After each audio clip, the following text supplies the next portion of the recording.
I'm going to do if that happens. Whoa! It's all good. It's all good. We are live. What's up, everyone? Welcome to another episode of The Gang Saves Humanity. My name's James Ellers. With me, as always, we have Heidi. Yang gang. Yay! We will watch for her mic to fall over. We also, with us today, we have John. Hello. For anybody that who what do you call it? Preteen yang? Teenager yang? Middle school yang? Middle school yang. Yeah. I think that's probably most known as. So it's always a shock when people see my face for the first time. But I think a decent number of people have now, but it's a shock when people see it for the first time. So this is the face reveal of middle school yang. And he's intentionally left his lighting pretty dark, so it's still mysterious. For the mystery, yeah, to keep it a little mysterious. How do we get famous people in the chat? What the hell? Herzog? Good job today. I can't wait. Treacle? God. Yeah. Damn. We've literally got nothing but Yang Gang influencers in the chat right now. Hey guys. So let's topic today is kind of social media related. So let's talk about what happened today. So what are you guys? Oh no! Why are we doing this? What happened? I don't know. Whose mic's that? Huh? It's none of our mics. How's that? I don't think it's mine. What happened? Heidi's mic? What did I do? Was someone yelling? Oh, maybe my TV's on. I was like, all right, we'll have to play that back. Go check on that. Nobody look at my butt. All right, I'm gonna mute that. So today we were trending Yang Gang for Congress. How do you think? What you want to talk about? Kind of lead up to that, and then what happened? And so we were deciding what would make more sense, I guess, for today's trend. And we our goal, I guess, as Forward United was to try and get Jonathan's campaign really boosted and to try and get that debate to happen. And I think we went with Yang Gang for Congress just because that has much more trending potential, because we've one of the things we've realized is it seems like anything with Yang's name in it, or Yang Gang or whatever, that just has such a higher chance of trending. So like always, every single time we have some kind of trend planned, either Trump or Biden says something absurd or does something crazy or suggests bleach drinking as a treatment for COVID. And then we can't it's tough then to crack top 10. Congress passed UBI. That was on the Trump day, right? The Trump bleach day. And we bleach day still got third. Pretty good, but it's those are things that we can't really plan for, I guess. Well, isn't it part of it that we got a lot of extra help? It wasn't just Yang Gang that was involved in it. It picked up a lot of steam amongst other people that were why is this trending? Oh wait, this is great. So right. That was a huge difference because burners, I think, were in on that one. And I think the Twitter algorithm likes that when it's outside of just one single network. And I think today we had trouble kind of having it go outside of the network, but that's because we had, Yang Gang in the trend. And I don't know, I consider it a success because we're 4 months post-campaign, and the fact that we're still able to kind of systematically at least get something on the trend list. For it to get up to 23, and the thing with especially what Biden did and said, it brought so many people onto Twitter that would not have been there otherwise, let alone, just talking about things that would not have been talked about otherwise. So just for us to break the top, the trending list in the country with everything that was going on, that's something in itself. If that wasn't going on, we would have gotten top 10 easily. I feel so I'm happy with it, especially with a lot of, it seems like there's there is some buzz around like what would be going on with the debate, right? I think someone followed Jonathan Herzog, that a guy that hosts every single debate in New York. Did you guys see that? Yes. That was the guy that is, yeah, he's moderated. I forgot what his name is. We're not entirely sure if that worked out so well. Errol Lewis. Yes, there you go. Oh, yeah. How so? Educate me. He actually tagged Jonathan in a tweet, basically saying, "Get off my lawn, you damn kids," or something like that. Well, that's a good start. Oh, wow. Okay. But we got their attention for sure, right? Yeah, definitely. Yeah. Nadler had to have seen it. I mean, he. Oh, yeah. I was tagging him too, and I know He's blowing up probably, but it's, I don't know. I different people probably have different perceptions of how much Twitter matters, which is like, I guess, something I'm hoping to talk about here. But it's kind of like, I don't know. Some people take it too seriously in terms of like allowing Twitter to dictate everything, and they think that that's like what Twitter's saying is representative of what the country thinks. Right. And then some people don't pay like enough attention to it. Like there is kind of a middle, like I think it's a nuanced thing in terms of what matters and what doesn't. Yeah. And we've had, in the past year, we've had like multiple examples in each category where we take Twitter too seriously in some cases, but then other times we don't give it, I guess, like enough credit for how much it matters. And the answer is usually kind of in the middle, you know? Yeah. So let's go ahead. I was going to say, would you say that when it comes to doing things like getting your representatives or the media's attention, kind of like what Jonathan was trying to do today, was literally get his opponent's attention, get the attention of his local media and this moderator, that it's at least good for that? Would you say that that's a good use of Twitter? Yeah, that's like the best use of Twitter, I would say, because Twitter's where the media hangs out. So even, you know, like what's the number of, there's like a percentage of voters that it's like 20 something percent. I think. Not a high percent. There's no doubt that Facebook has way more voters on there. Yeah. Every other platform does, honestly, but nobody or no platform has like the media presence.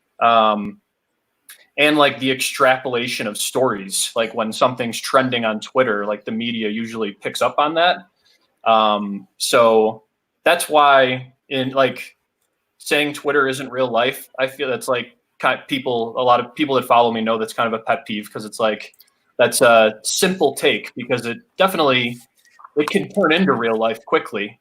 And we've proven that a bunch of times, but obviously I think some people, when they try to say that Twitter's not real life, a lot of times they're like, depending on how they're saying it, they're correct. Like obviously if Twitter was everything, we would have won the race. Yeah. But your representatives, your senators, they're on Twitter, and this is how they communicate. This is how they put out like what they're doing, what they're working on. It's how Trump communicates with the country. So when it comes to like the people whose attention we want to get with something like what we did today, it's a great medium, I think. So I agree with you with the people that are like, oh, Twitter isn't anything. Yeah. We got some attention today from the people that we were trying to get attention from. So yeah, and not to mention, like after Congress passed UBI, I feel like that definitely moved the needle. I mean, Tim Ryan came out and said that it moved the needle specifically. Nancy Pelosi literally came out and said, hey, we need to start looking at UBI, when she's never, like, she completely brushed off Yang's whole candidacy, right? Yeah. She's never said anything about it before. And then she's like, hey, maybe we need to look at that the day we did it, like that evening. And then she said it again the following Monday. Yeah. So we're about to get that Easter egg. My mic's going to fall over. Oh my God. We'll wait for it. So let's zoom out a bit. Let's use that as a segue into social media in general. You know, how the Yang Gang, I mean, became such a social media giant, as well as how important it is like actually, you know what I mean? Because I feel like, a lot of us probably put a little more weight on Twitter than it actually carries, and we need to focus on different parts. Yeah. So let's get into that. So what do you think?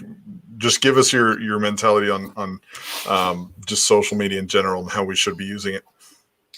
So, like, I think one thing that we can point to, like one thing that we have going for us, and I feel like we need to take advantage of, is that we have like the Bernie movement came before us, and we Right. can like learn so much, good and bad, from what they did or didn't do. Yeah. And we saw this past cycle, like the Bernie bro reputation hurt them. I Yeah. mean, that really, I'm not saying that was the difference and that like the DNC would have allowed Bernie to win if Bernie bros were friendly. But like there was even, I think, a campaign ad, like an official campaign ad that attacked Bernie bros. Do you guys remember that? Where it showed tweets. Like it showed like Yes. mean Bernie bro tweets. And it's, I don't know. I just feel like between that and just in general, like the way that reputation was built and how much that ended up mattering, like that's something we need to be in general putting like first and foremost, is keeping our overall reputation positive so that we are like a welcoming movement and that we can build that coalition of people maybe that aren't as like, I don't know, maybe aren't as like diehard, but are still willing to vote and are willing to join our movement kind of on the periphery. And so that's on that note, I think that's one of the very important things a lot of us noticed after Yang dropped out, where for whatever reason, a lot of the commentary around Yang Gang was going further and further left, where it's a little more exclusive than what it was during the actual campaign. Yeah. Because in reality, like the Yang Gang is made up from people in every political party, every political ideology, and for us to keep moving, like there were specific people trying to push it more and more left, and I think especially us here, like John's a founding member of Forward United, Heidi's a founding member of Forward United, like especially around the time where the Congress passed UBI trend. James Treacle in the chat, also a founding member. We're just like, we can't keep going further and further left and make this more of a super exclusive group because first off, that's not what we are. And second of all, that's exactly following the Bernie playbook. And we kind of saw how that played out. So I feel like we thankfully are starting to rein that in a little bit, especially Forward United. Like we want to support candidates and policies and everything. We're nonpartisan, right? So if you're Humanity Forward, if you support UBI and all these things, like we'll support you regardless of party. So I wanted to tag that on with what you said. Yeah. And to go back to the Twitter trend thing, something that I've pointed out quite a few times is like you could put like a dollar value on Twitter trends, because you can, if you're a company, like if you're Nike and you have a new shoe coming out and you want that new shoe to be the top trend of the day on Twitter, you pay $200,000 to be that top trend. So when we managed to get something like especially, I forget which ones hit this point, but we had a few that were like number one. And when that internationally too. Yeah, no, like America Needs Yang, I think, and the one Poll the People was another one. Endorse Andrew Yang. Like when those really blast off, like we're getting it. It's free. That's really the whole point. Is like the campaign's not spending $1, and we are we're able to actually like create value in the form of exposure. And then it's a bonus when you have media outlets pick up on it. And it's like for Newsweek and Forbes, it's kind of like for them, it's probably like a nice, easy story. It's like, oh, the Yang Gang's trending again. And then everybody kind of wins. So that stuff, it really does matter. And like, I also want to stress that it matters like now, because if there's a hypothetical 2024 run, like these seeds being planted right now, I feel like matter, even though a lot of people that were heavy on Twitter during the campaign maybe aren't anymore, which makes it even cooler that we're still able to trend. But it's like, though, I was telling Ellers this before we went live, but there's so many people, like Bernie people especially, that don't really, they kind of feel like we felt like a few years ago, where we felt kind of politically homeless. Yeah. And so we need to be like planting the seeds now to, get them thinking like, oh, I could vote for him in 2024, or I could join that movement. Now that they don't have, because I think a lot of them just automatically didn't like Yang because, frankly, we took away a lot of Bernie's votes. I mean, I'd be annoyed too, if I was a diehard Bernie bro. It's easy to blame us for taking a lot of their energy, and because I was into Bernie in 2016, and it was not the same in 2020. It was not like the cool, there was a different energy about it in 2016, and I feel like a ton of people that created that energy for them flipped to Yang. And so now we have this like massive opportunity to attract those people for over the next few years. And that can be happening right now, especially while the whole world is on the internet, because there's, a lot of us are still on lockdown. So. And we definitely can't go into it. Like, I was a burner in 2016. We can't go into it with like a kind of an entitled attitude of it's Yang's turn, because I feel like that was a lot. That was what happened with Hillary in 2016. They were like, it's Hillary's turn. But then in 2020, the burners, which I was one up until a year ago, it was very much it's Bernie's turn. And they like when you feel so entitled, and when you're so like that into like some of the arguments that they would make were just literally just gaslighting people. They were just so like it's Bernie's turn, right? And so we have to learn that lesson in 2024, right? We can't be like it's Yang's turn. It's like alienating people and then like gaslighting them into especially if Yang does good in the first few states, because it got even worse when Bernie won a few states. And then it just crashed in South Carolina and has not recovered. And I think that's why. And Yang even said this. I think he said this on the Sam Harris Yang Speaks podcast. But like every single thing he's doing is to mainstream himself for the potential for 2024. And it makes all the sense in the world. I mean, if he, if Yang's in a position to win, if he like, let's just fast forward and say, and we have a long way to go for this to happen. But let's say he's doing well in the first few states, similar to how Bernie did. I feel like he's trying to create a like a scenario where there's not as much pushback from the establishment, because he won, and he did endorse Biden, and he did all of he kind of walked that line to please those voters that he's going to need. And I feel like we, like as a movement, have to do that too, so that we're able to attract the right people. And whether there's a Yang 2024 or not, just the overall idea of UBI and humanity first and all of these things that we stand for, like we just want it to be, it's all about psychology. We want it to be attractive for other people to want to join. Yeah, and you can get along with other people without compromising your values and what you're trying to do. And it seemed like they were drawing that line in the sand, like if you are with them at all, or if you work with them at all, you're selling out, you're canceled, right? And I mean, it feels great, I guess, but it accomplishes like absolutely nothing. So I want to, before we get any further, I actually want to take this further back.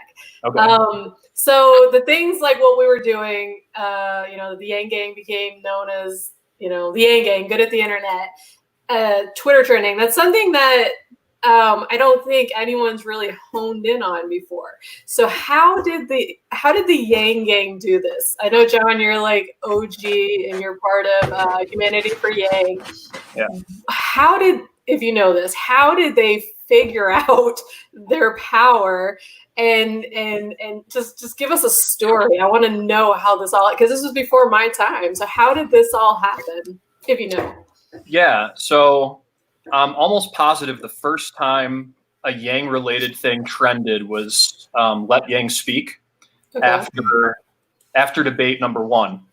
And this, like, I've talked to Morgan Rudman about this, and I want to say this was kind of like the official social media team, like Kaylee.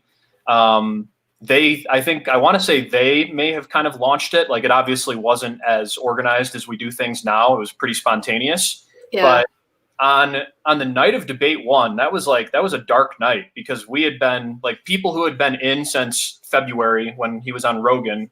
We were like, we were working to get him on the debate stage, and then he makes the debate stage. And then debate 1 is a total disaster. They barely let him talk. Cut his mic. Yeah. Yeah. Like and the questions weren't really like in his wheelhouse. And I went to a coworker's house to watch that debate, and I was like decked out in my Yang stuff, and I was like ready for him to just dominate. And then he talks for like 2 minutes. Like, it was just such a demoralizing night. And then the clip surfaces like late, probably like 11:30 at night, that shows that his mic was cut. Yeah. And people immediately kind of turned it from, because there were people that were like mad at Yang. There were people who were just kind of like, did I make a mistake thinking this guy's legit, whatever. And then people saw that clip. And it was like, immediately it turned into this rallying kind of thing where everybody got back behind the gang and behind Yang. And that, I remember tweeting something like late, like at midnight, and then going to bed. And then I woke up and the tweet had like blown up, and let Yang speak had been trending like all night. Yeah.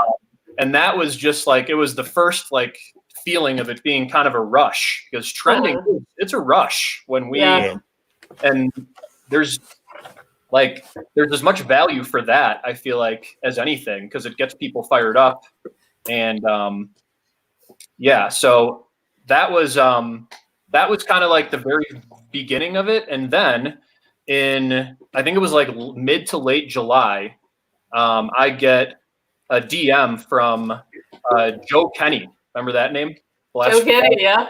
Blast from the Past. So Joe Kenny was like one of the OG, like super early, his tweets would always blow up. And so he DM'd me saying like, hey, the campaign is trying to put together like a semi-official thing where we try and organize ourselves on Twitter, because we kind of do have this power, and let's see how far we can kind of take it. And so the original, it was called the Yang Gang Hub.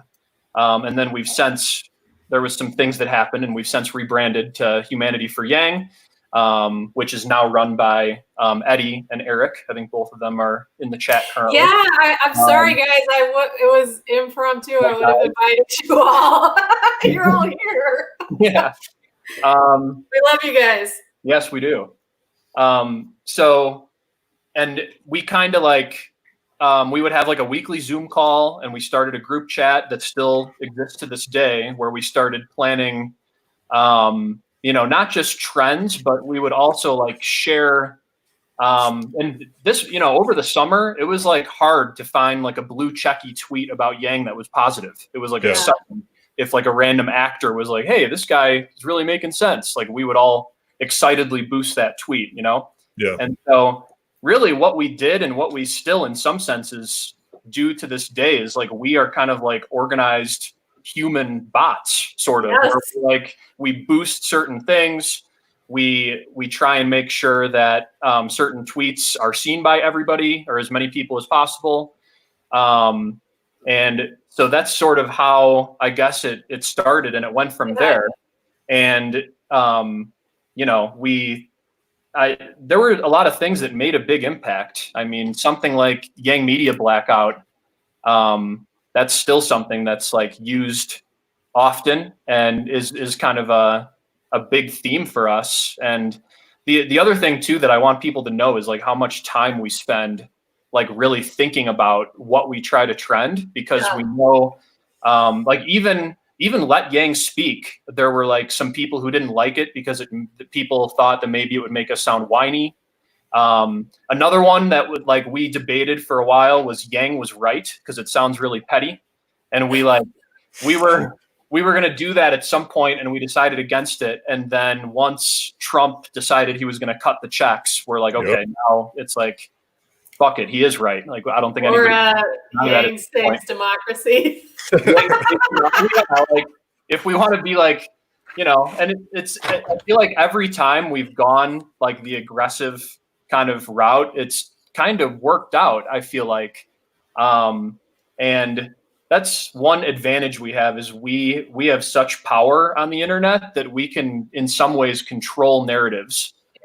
Where I feel like Yang and the Yang Gang are like tough to cancel kind of because we are always going to outnumber them in comments. And if anyone comes at us, we usually win the ratio.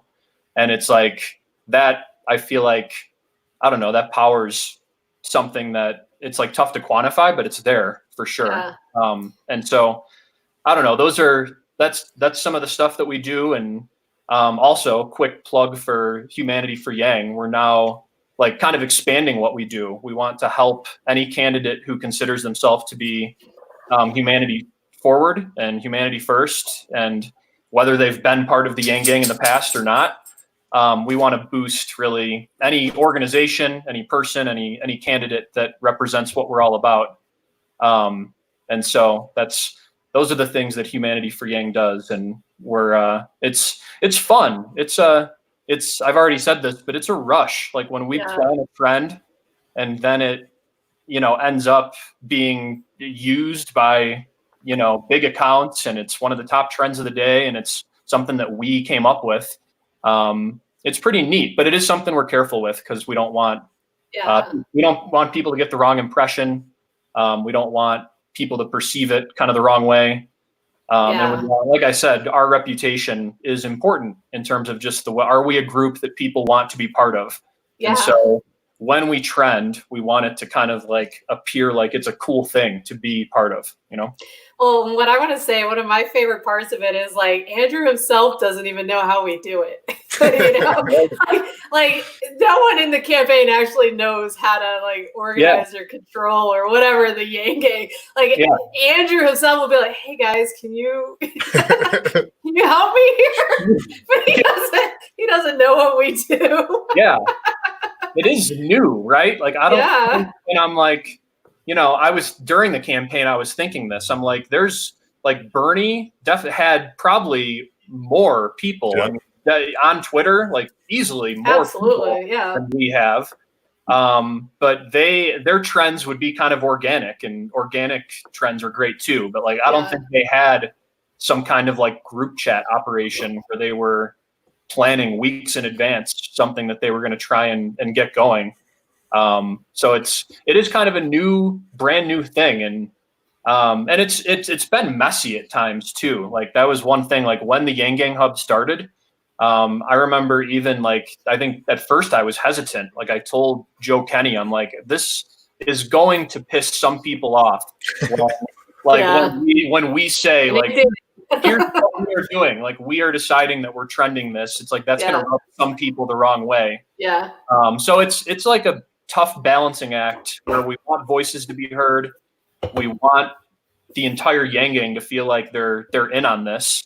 But having it like organized and launched, like that's undoubtedly been valuable. So that's kind of, you guys are also very egalitarian, and that's something with the Yang Gang is like, there's no power structure where someone is leading and everyone, you've got, whatever. Like you guys, when you're doing a trend, you vote on it. Nobody just like takes off on their own and is like, trying to trend this really terrible trend. It doesn't happen. Like everybody works together. You put it to a vote. You get a lot of opinions. You get, it's just very it's very democratic, like the process. Yeah. So that's what we go for. And there's times where it's like, somebody mentions a hashtag and like immediately everybody's like, that's the one. Like sometimes you just know when something's going to kind of pop off. But other times it's like we really think we've landed on one and then somebody brings up a good point that like, this might not work, or it'll get like hijacked by somebody, and it's like, shit, I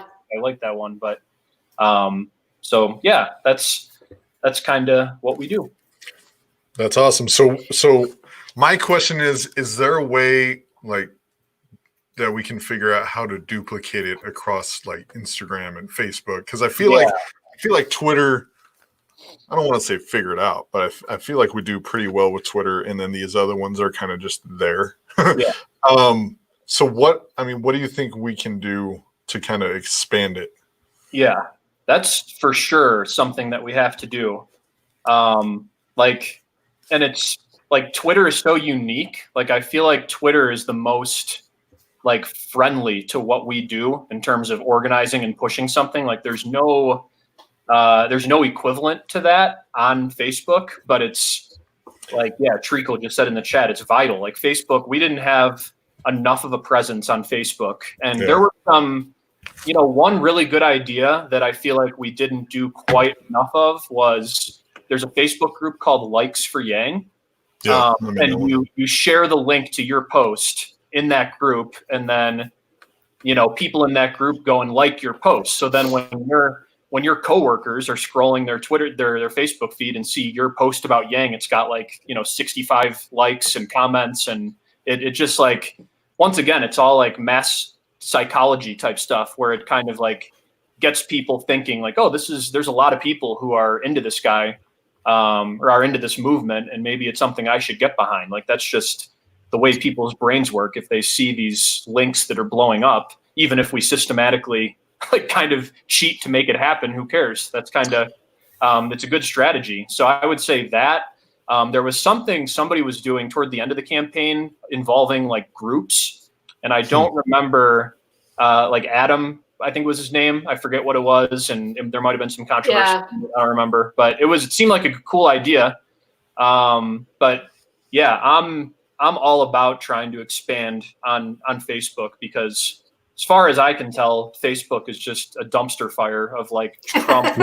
Trump has figured it out. Like, Trump has pandemic, and like all this shit. Like it's either one or the other. And I think another thing that's amazing is like, I don't know about you guys, but I still meet people who know nothing about Yang. Like literally, maybe I've heard the name. It's like, to us, it just seems insane because our lives were wrapped up in it for a year. But it's like, there are a lot of people out there, and a lot of people who are potential Yang gangers. There's so many people who are sick of Trump, but also don't really feel like, they're exactly where we were, just maybe they're not on the internet as much. So they just never got caught up in the scene.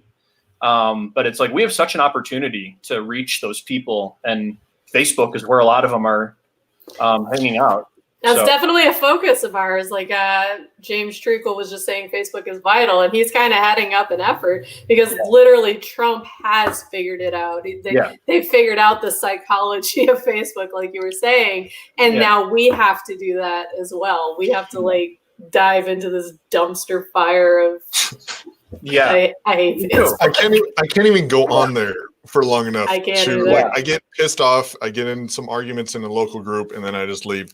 I feel like the strategy, like Twitter, is more targeted and strategic, and you could move kind of together and do and target it a lot better. I feel like Facebook, you would just need a massive, constant stream of content always being thrown out there. Not only to get your content viewed, but to kind of push back around all the other bullshit that's on there. Like there's just so much bad information on there. Right. Like it's just, I feel like there would have to be just a massive wave of content constantly. Yeah. Mm-hmm. Yeah, it's definitely tricky. I would love to hear from like the people who ran Basecamp and stuff like that. They might kind of have some good ideas on that. But yeah, I mean, Instagram, Facebook, TikTok. Shout out Eddie. I know Eddie. Oh, we have to figure out TikTok. Yeah, Eddie, I mean, help us. Yeah, like we hear about some crazy stories on TikTok, like Tatted Lawyer Michael. His girlfriend made a TikTok like a few months ago, and she's got like some insane amount of followers, like 40,000. I think he said. Right. So it's in terms of numbers, like TikTok, we need to have a presence on there where at least people are seeing Yang's name and young people see him as part of like kind of a cool cultural movement. Like we have to become that in Bernie's place, because that is what Bernie was. Young people who probably didn't even end up voting, but like would kind of just half follow politics. Like I think it was just their default to go to Bernie. And we need to make it so that that's Yang, where it's like, well, duh, I'm a young person. I lean left. This is a cool guy, and this is a cool, passionate movement. And so I'm in. Like, that's what we need to create. And yeah. The last part, embarrass yourself, is the Eddie. main thing. Ellers is so good at that. I just opened up TikTok, and that's what that sound was. I'm like, let me open up and see if I Eddie told me like a month ago, maybe more than that. I don't know. He's like, just get on TikTok and start making posts. And I'm like, I'm fine with embarrassing myself, but to the point of like being funny on camera, like I haven't really nailed that yet. So like how are dad jokes doing on TikTok? I literally just started posting them like 4 days ago. I was like, fuck it, I'm gonna do dad jokes. So that's all I'm gonna do right now until I figure this shit out, because I still feel stupid. But the thing, like, I was literally just like, all right, you're gonna feel stupid, but there is something here that we need to figure out. So I will do dad jokes. So I posted I will say we have done something right, and I'm not sure how we did it, but in Iowa, when they had their youth straw poll, like the first one they did back in September, Bernie Sanders won it, right? Yeah. And then when they did it again right before the Iowa caucus, Andrew Yang won it. Okay, and this is not something the Yang gang can hack, right? And then, like we like to do, like go find these polls and vote for Andrew. Yeah. This was grade school children, and historically they picked the winner, right? Yeah. You're kind of giving me PTSD actually, because that was like so exciting. And then Iowa was such a letdown. But yeah, you're 100% right. Something happened there. There is an undercurrent. Like, for instance, Andrew's going to be on our live stream next week. And my 11-year-old nephew texted me and said, ask him if he likes Tool. And I was like, you know about Andrew Yang? You know? So there is something going on there. And we don't even know what it is. The 11-year-old it's all Eddie on TikTok, I'm telling you. What's that? Yeah. I said the 11-year-old listens to Tool? That's some hardcore shit. He's been to several Tool concerts. Anyway. But yeah, he wants me to ask Andrew if he likes Tool. I was like, okay, I will. I bet he does. But there is something going on that we may not even be. And I get stuff like friends that were school teachers. They're like, I have this kid walk into my class and Yang, gang, math, everything head to toe. And it is something that we don't quite understand yet, that we can't say that we've actually failed yet. Honestly, so that's the kid that can afford the math gear, right? Like, we might do something next time around where we like do giveaways for kids. Like, if kids are wearing it to school, that's good for us. Yeah, because I mean, some kids might want to wear it but can't afford it, so that might be something next time around where we do some kind of program where we get them all this swag. You know what I mean? But yeah, like I've heard a stat before. I forget where I heard it, that every year there's more content made, and just in general, like books, movies, social media content, everything. There's more content made every year than the previous entire history of humanity, including the years before. So every year it just keeps stepping up. Yeah. So that's where I'm like, okay, we just need to do anything and everything, which is. It sounds daunting. Throw it at the wall, you know. You know what I mean? Like, but that's where we're at. That's just the world we're in. We're in the world of clicks, where everybody's competing for clicks. Everybody's putting out as much content as possible, and you know what I mean? Like, Trump's doing it at the point where he doesn't even care if it's good or bad. Like, he just wants the attention, period. And that's what he ran. That's what he won on. And I'm not saying put out bad stuff, but I'm saying the strategy of getting more clicks, like creating more content, putting all that out there, like, it's not going to be like it's gonna end up positive some way. Like again, TikTok. I don't know what the fuck I'm doing on TikTok, but I will post some random ass I dad don't either. videos. I tried. Yeah. I feel like this is definitely Eddie's wheelhouse, and he is responsible for teaching us all. And I think he should go make Megan a TikTok account right now because she said she wants one. So, but we have to, and I'm guessing we already are, because like I said, there's a lot of youth that we're not counting, that are not being polled, that literally got polled in Iowa. Right. So in 4 years, and John, I don't know if you've ever, do you see a lot of young people that are interested in Yang or? Yeah, so it's kind of weird for me because I teach in. That's why I was asking. That's what I was getting at. I teach in an extremely conservative school district.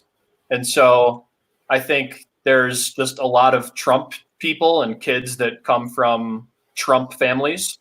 But there were definitely some, it's tricky because I'm really not allowed to get political, understandable. But I would tell, especially my upperclassmen, I would just kind of mention some of the stuff I was doing for Yang. Yeah. And a lot of them found it they were into the idea, they liked him.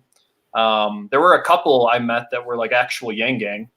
Yes. So there's definitely potential for all kinds of, movements coming from the youth that are currently 16 but will be 20.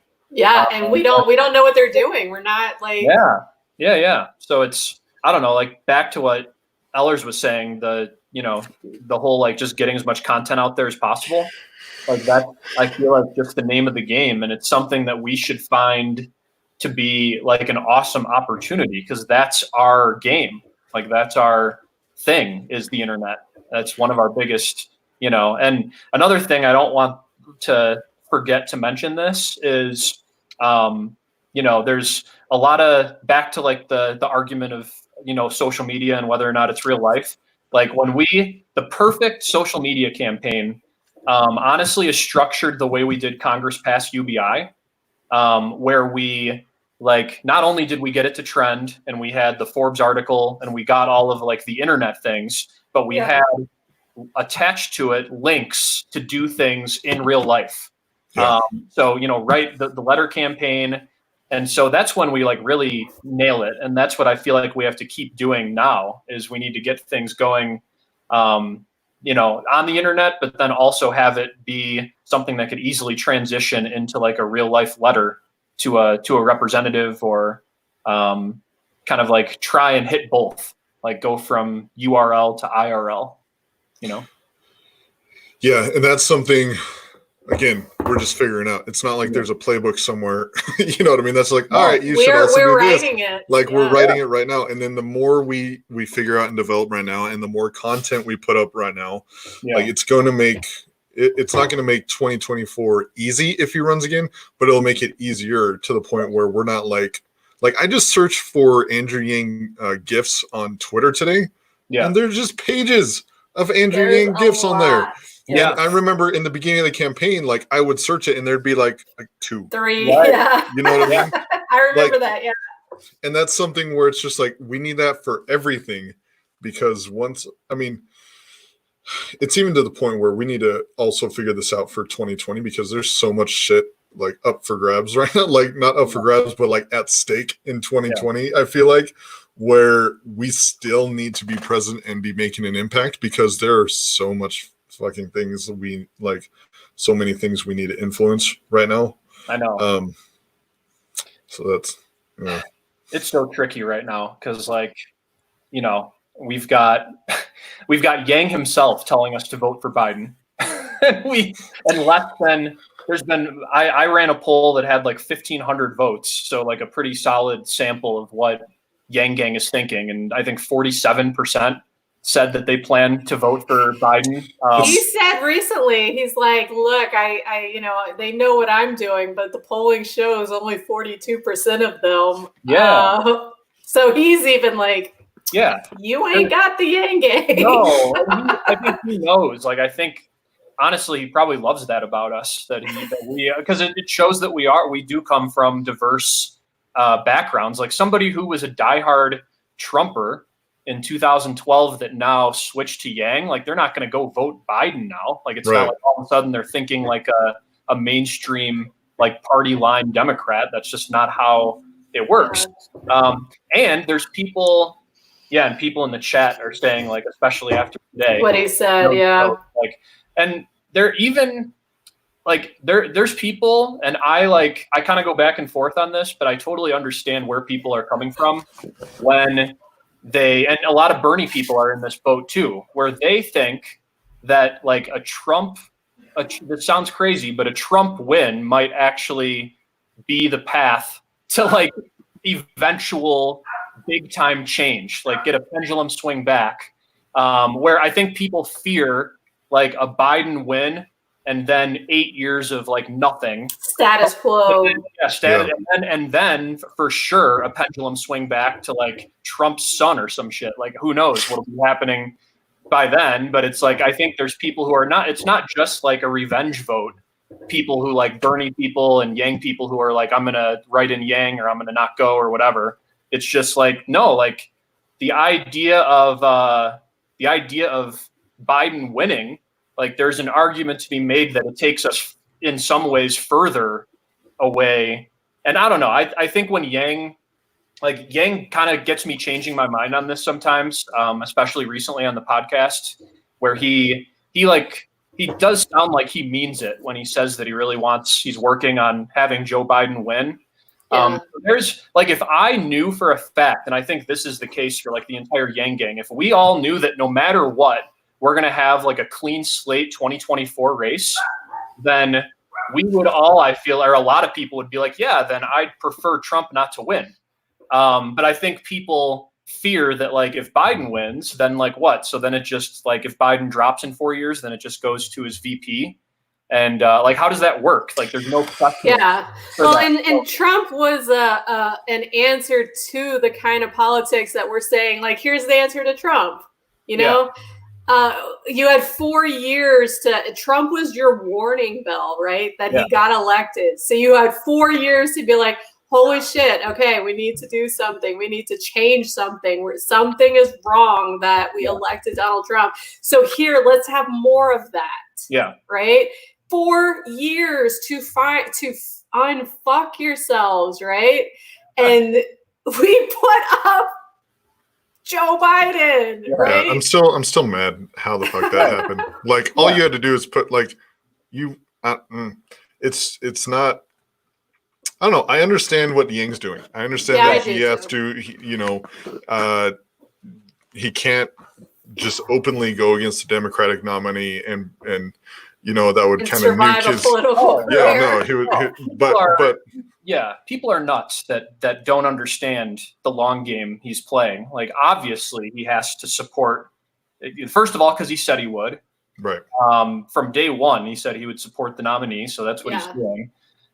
He probably never thought it was going to be Biden either, but, Yeah, but it's just like I mentioned before, he's doing things that in 3 years, 4 years, those Democratic voters that we unfortunately need are going to remember this. And they're going to like, oh, I like that guy on CNN, or I liked how he was supporting Biden. Like people need to see that because there is still this like red team, blue team type of mentality. And somebody in the chat said that like, we have to save democracy. Totally. I know. It's like, the Trump thing is, I don't know. I go back and forth in terms of what I think is going to happen, and I think a lot of Yang gangers do. It seems like there's such a range of opinions in terms of what people think is going to happen and what people want to happen and what people think is the most perfect path for our movement to come in and take over. It's just tricky, and it's like, especially today with what Biden said, it's just he just keeps shooting himself in the foot. It's like, I know. Well, that's the thing, and he's doing it like uncontrollably at this point. When Trump comes out with something stupid, you're kind of like, well, did he plan that as to to try to get headlines? Biden, you're just like, you should be retired, dude. Like, it's not even any bad feelings towards him. Like, he's old enough, he's done enough good. Like, he needs to just be on a beach somewhere just relaxing. Like, there's no Me and reason. Bernie both, yeah. Like, seriously, like, I don't know, like, if there's a minimum age for president, why isn't there a maximum age for president at this point? 100%. Like, you know what I mean? But in terms of Yang, like, Yang, I understand what he's doing. In terms of me as a Yang supporter, like, you don't automatically get me, you know, it's the same thing we were talking about before with the Bernie Bros kneecapping people, and then like, oh, you're going to kneecap our movement and then think we're just going to come back over towards you. Like, no, Biden needs to implement some damn policies that are actually going to bring some people over to his side. I can't name one Biden policy that he's going to implement that's going to be like positive impact on society. His whole thing is that he's not Donald Trump. He's just going back to the Obama days. Yeah, like, let's go back to the Obama days, but you're not Obama. Like, that's the thing. Like, Obama beat Biden's ass, like, to get into the presidency. Like, I remember, I remember watching that. Like, and we're at the point, like, we still need to hold Biden's feet to the fire, because just not being Donald Trump is not going to be enough, especially if he keeps fucking up like this. Like today, like, I don't see him winning. Like, there's already a shirt on Trump and Pence's campaign site. I think I didn't have time to go to the site to verify. It's not real. Is it not real? It should be real. You see that hashtag? You ain't a black person if you vote for Trump. Yeah, he put on a shirt. It should be real. Hashtag, yeah. If God. a real shirt, honestly. No, okay, if that's not. I think someone clipped it. I swear. Okay, give me a second. You guys talking. I'm going to try to find it. I don't, and honestly, I will say, for me, in my head, I just think that the DNC has messed this up so much that Trump is going to win. Like, just today, just when I think like, oh, maybe they can pull it out, then today it's just like, I know. No. I have days where I'm like positive Trump is going to win. But then other day, I mean, I know it's like dumb to talk about polling, even like just because of what happened 4 years ago. It's tough to take it seriously. Hillary was winning, and what the numbers are, but it still gives you a pretty good barometer of what's going on. And like, Biden is beating Trump in a lot of like the swing state polls. But then you see some other swing state polls where Trump's winning, and it seems to kind of bounce back and forth. Are you shitting me? All right. On Trump's actual campaign shop. Oh, it's on Trump's. Yeah, it's on Trump's. An airhead. I thought you were saying it was on Biden's Donald site. On Trump's site. Can you imagine if Biden was selling these shirts? I don't think so. Biden would do some shit like that too. Yeah. Let's lean into this one. Let's sell these shirts. Yeah, Biden's just teeing it up for Trump. Like, hey, here you go. Here's some more ammo. All the Democrats are, like when he put out that ad with Nancy Pelosi where she's like showing you her $24,000 fridge and all her ice cream, and then he's cutting to people like, we can't afford to eat. We're starving, right? Yeah. They're making it easy on him. No, and it goes back to the point where, like, I forget who I was talking to, but they literally said, like, the older generations that are in power right now, like every previous generation, they passed the torch to the younger generation. Like, okay, we're gonna go retire. You guys handle it, and the torch was passed. Right now, the older generation's holding onto the torch, and they're not going to pass it. And they told me, they're not going to pass the torch. You have to take it from them. Well, and that seems to be like a kind of a boomer thing in general. If you think about like in the workforce, these positions that usually they would retire and bring new people into, they're squatting in those positions. Yeah. So of course they're also squatting in the government. It's. I can't explain it, but they're kind of doing it everywhere, and we will have to, And the thing is, they're just in there because they have the power and they're going to hold on to it. They're not exactly doing everything. They're not in there because they're smarter than anyone. Like, they're not doing anything super like very strategic that we can't beat them. Like, this is I know it's my first round, like actually being in like the political arena and trying to figure shit out. And we're just gonna keep improving from here. Like it's not something that is not doable. Like we just have to be smart and strategic and figure out pretty much hack, not literally hack elections, but like kind of hack how to do these things so that we can make a greater impact. Like it's doable. Again, if we keep talking about things like this, where we started on social media and now we're looking at Donald Trump's campaign shop. But that's just how it goes, whatever. No, I really wanted to check if that was real because I saw it earlier and I was like, of course, like Biden's just throwing them softballs and they're just knocking it out of the park. And like, if you put up anyone from the younger generations, none of this would be happening. Like, can you imagine Yang in there right now? Especially with everything going on, like none of this shit, like DNC. Yang has had his own gaffes. I still remember putting him on a chair in Ames, Iowa that to was so good, speak. though. And I watched my career flash before my eyes as he jumped off that chair and said, I want to see Bernie do that. Like, that was amazing. We need more spicy Yang. I love that. I'm like, I'll put him on that chair. I'm so fired. That whole, like, that energy is so good. And it's it was fun. Like it just like attracts a bigger and more like proud movement. Like we're talking about the DNC and just how like out of touch they are. And so I went to, in 2016, I went to and this is like ultimate stereotypical white guy stuff, but I went to a Dave Matthews show, and he was playing a Tim Kaine rally. Okay. And the word rally is like a really loose term here because it was terrible. Like everybody that was there, like just was there to see the music basically. Like there was just absolute zero energy when Tim Kaine was up on the stage talking and we're trying to rally people for Hillary. And I remember that day being like, Trump is going to win. I mean, there's no energy behind this campaign at all.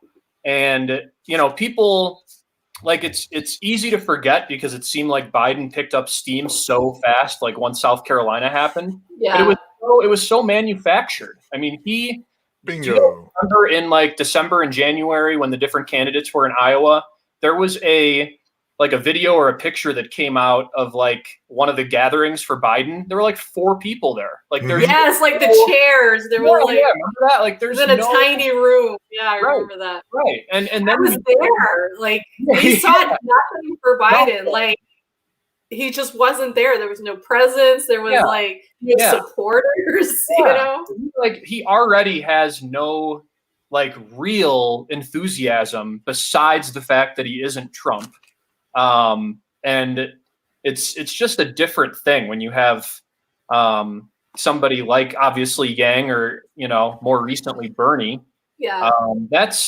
I think Bernie could have won in 2016, like if he was the one, because it's just there's something to be said for that energy and passion, and when you don't have it and the other person does, and not only passion but like Trump doing this thing, like they're willing to take risks and like put this hilarious shirt online, and like if you go to a Trump page, if like whenever Trump's website is down, it's like this page like Hillary Clinton's presidency does not exist. Yes. Oh like his base loves that. And they when they say they're better at memeing than us, I gotta hand it to them. So they can be. Yeah. Yes. Like the actual, like the mainstream left can't meme at all. Like that's like, it's tough to sell that's why we should. You guys, I remember when Elizabeth Warren launched a meme page, like they literally took out an article in some digital newspaper about it, and then when you actually went to like their Twitter page for it, there was no memes. Oh my god, it was like her selfie line. Yes. Take a fucking selfie and it's just a Yang was just like, we were all over. We were like, No, you that's can't what. fake it. You can't fake like good memeing. Like you can't try too hard. It ends up hurting you if you try too hard, and it's like lame and corny. Like you gotta either have it or you don't, and that's kind of, I feel like no other Democratic candidate really had that behind them the way we did, and certainly Biden doesn't. I mean, it's You know what? no matter who he picks as VP, like I just don't feel like I don't see anything moving the needle. I'm nominating a spicy advisor for Yang. Okay. Yang needs a spicy advisor because when I saw that thing with him jumping off the chair and saying, "Let's see, Bernie did that," that was the best thing ever.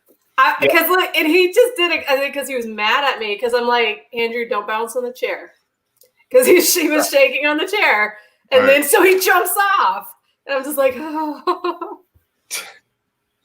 So Chrissy Ken Math, she's the anger advisor. She's the anger translator. Yeah. Oh, okay. I say, bring her on. So I know I'm just showing someone an example. So she takes Andrew Yang's tweets. So this is Andrew's tweet. Here's my startup idea: Bane masks that actually cover your mouth, voice distortion optional. And then Chrissy comes in, like it's Chrissy Can Math on Twitter. She translates the angry version of Andrew Yang. So her version is, here's my startup idea: Bane looking ass mask to cover your goddamn mouth because y'all clearly struggle to put on a fucking mask right. And yes, Karen, you can breathe through the mask just fine for your 30-minute grocery store run. I love Chrissy. Bring her on. Yes, Chrissy, where are you? Chrissy, are you here? Sometimes she's here, I think. I don't know. Someone call Chrissy. We're not that cool. It's unfortunately we have to be like a little more careful than Trump is, because we're trying to win over Democrats. So it's like it's like when Yang do you remember the anxiety around thinking that Yang was going to get canceled because he called Trump like a fat ass, basically? Yes. That was like a couple days. He's like, I want to challenge him to some kind of contest. Oh yeah, and it was also kind of like, I don't know, it like seemed unnatural because Yang's such a nice guy, so it just came off like not great. That was.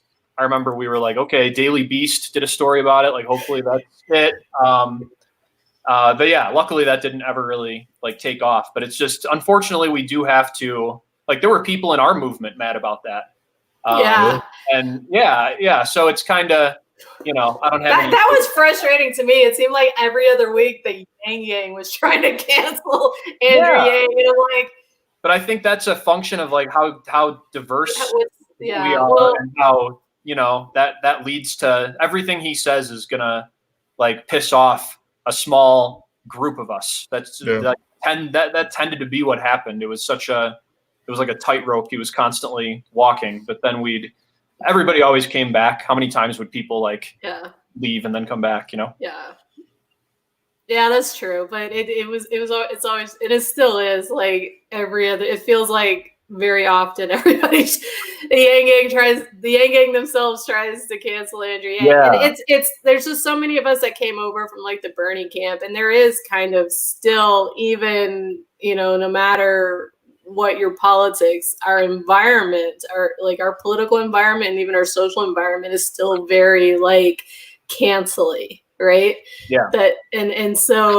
And we want to cancel it. It seems like we want to cancel him before anyone else as some sort of pen. I don't know. It's just like, give the guy a break. He's human. Like, I mean, hold him to like if he's really messed up, obviously. But it's sometimes it's like, it's just the littlest things. It's like, just let the guy be human sometimes.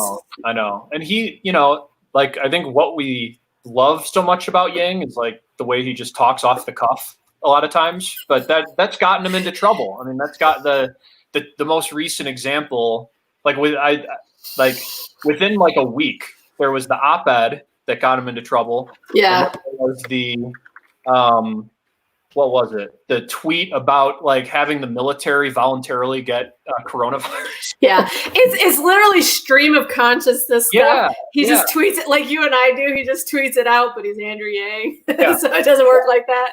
Yeah, but it's he was basically thinking, "Wow, this is really cool that you know this veterans would do this." And right. He doesn't. It's just like with the.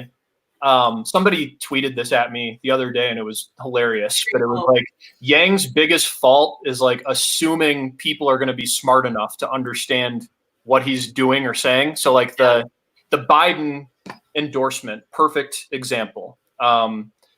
Like he, I don't know if he expected the backlash. Like in his mind, Biden had a 99.9% chance of winning. Yeah. He had done the math. But as far as Bernie people were concerned that night, like they still thought it was a 50-50 race. And so they really took offense to that.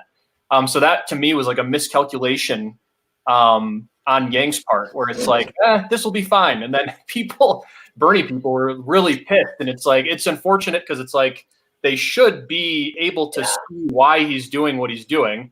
But they never really paid that much attention to Yang to know who he was. Like they just saw him as in Bernie's lane. He was either a threat or he was supposed to support Bernie. They didn't know Yang. So like we didn't even see that. I didn't see that the level of backlash, and Andrew obviously didn't, because if y'all remember the 24 hours after that he sat on Twitter like sympathizing with burners that were attacked. I texted him. I'm like, Andrew, are you okay? That was sad. He's like, yeah, I'm fine. I'm like, you sure? No, he's a good guy. Like he's a good guy, and he actually cares, you know what I mean? But like, it's breaking our hearts watching him do that. Like, oh my God, he really feels bad that he hurt people with his, his endorsement. Yeah. So I do think he won a lot of those people back with the lawsuit. So that was cool. Yeah, true. So here's a clip. Here's a clip. I want to let me know if you can hear it. Okay. That I think he's leaning into more of the spiciness. You guys have heard this. So. We've got a lot of fucking dumb smart people. I love that. The fucking dumb smart people. A number of them worked for Hillary Clinton in 2016. We have this. Perfect. The best first sentence of a podcast, or two sentences of a podcast ever. Yeah. Yes. Like when we talk to him, let me just make sure I applaud him for that, because we go from the point of people getting mad at him for saying shit during the campaign, and like he's leaning into it, which I love. Because it's all true. He is getting a little like you can tell he's feeling a little, maybe, I don't know, a little looser of tongue, and like I don't know. Do you guys think that something happened in the last little bit that's making him kind of return a little? Well, yeah, I mean, definitely that, but like he's a little more willing to, like on the Sam Harris podcast, he mentioned, like Sam brought up how Biden had committed to a woman for VP. And he didn't tell me that. Didn't tell me that when we fucking, like the second time he said that too. Yeah, so he's a little more willing. And something else that I thought was like super underrated was on Twitter the other day. Somebody tweeted, like just a random account tweeted, like I wish Yang would run third party. And though that's like tricky territory, like you piss off Democrats by even entertaining the thought of third party. And you are banished. You really are. And Yang replied all casual, like, well, it's like tough to do it now, but with ranked choice voting, it would be like even just like acknowledging a third party tweet was something I hadn't seen him do. And it's like, I wonder if it's because of the like Stephanie Kelton being on Biden's like I feel like, I don't know, like it pissed a lot of us off. AOC and like he made no overtures to, and I think I think Yang feels that, like when he was on Trumper for Yang's live stream, he even said there, he's like, I'm operating as if I'm running again in 2024, right. Yeah. So I feel like probably the Biden administration is like it seems like they kind of cart him out like they did earlier, just like as a token, whatever. But to me, it seems like behind the scenes, they're probably not taking him seriously. Well, I mean, look at it though. Yeah. Like, Andrew's all about impact, and what the fuck is the Biden administration actually going to do? Like, they're not.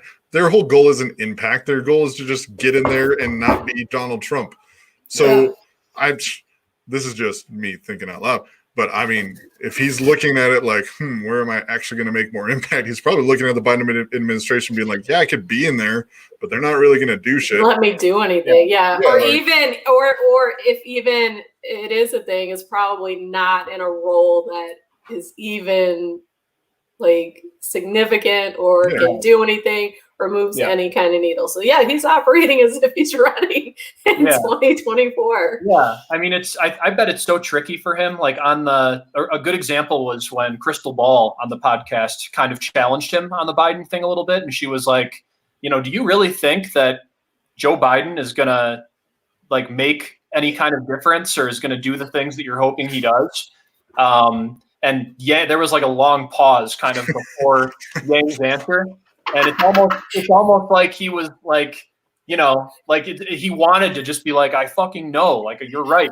But he has to, like, he's playing that game right now. Like, I think he does genuinely want Biden to win, but I think he, deep down, the real Yang that we know and the Yang that, talked to, a group of 50 people at the after parties, like when you saw the real Yang, he's still that guy.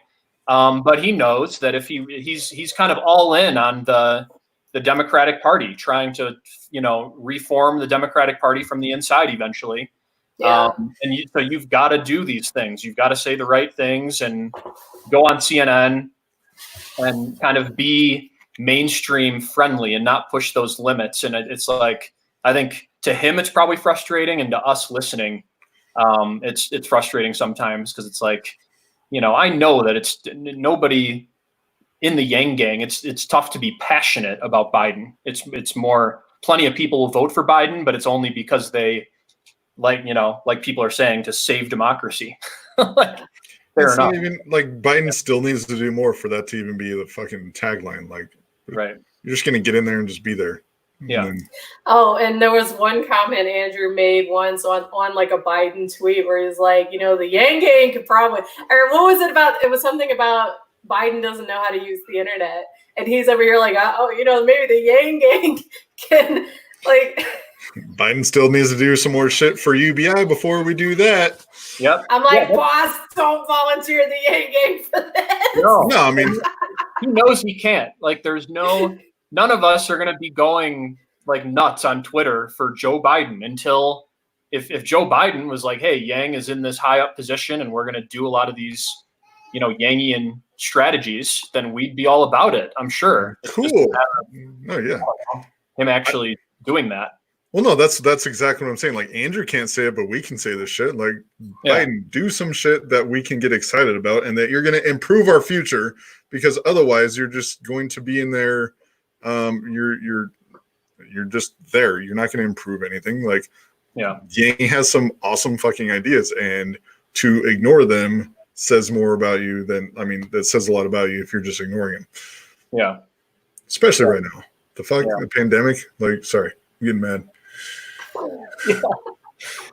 No, this isn't it crazy? Just like how much this pandemic has just accelerated everything that he ran on and everything that people have been talking about. I mean, I like to sometimes just randomly pull out like a clip. Like today, I tweeted the one where he just went. It was one of those days where Yang was just on, like during the campaign. I think during his Georgetown talk, and he was talking about economic measurements and all of how we need to kind of like shift our incentive structure for our economy. Mm-hmm. And it's like, it just is so relevant. Yes. Like it already was, but not a lot of, I guess less than 5% of the country was able to see that it was relevant. But now it's like right in everybody's faces. The fact that 40% of these jobs aren't coming back. Companies are being incentivized to automate. Like these are all just facts now. And they're they went from, because I think when people in November and December were hearing about automation, they're like, oh, whatever. Like I can't even wrap my head around the idea of a self-driving truck and that being the norm. But it's like, now, once it directly impacts people's lives, which it is, Yeah. there's a reason why his popularity, it feels like, has kind of skyrocketed in some sense. And it's like, I don't know. Go ahead. No, I was just going to say his tweet the other day. Remember when I used to sound like a futurist? Yeah. Yeah. So true.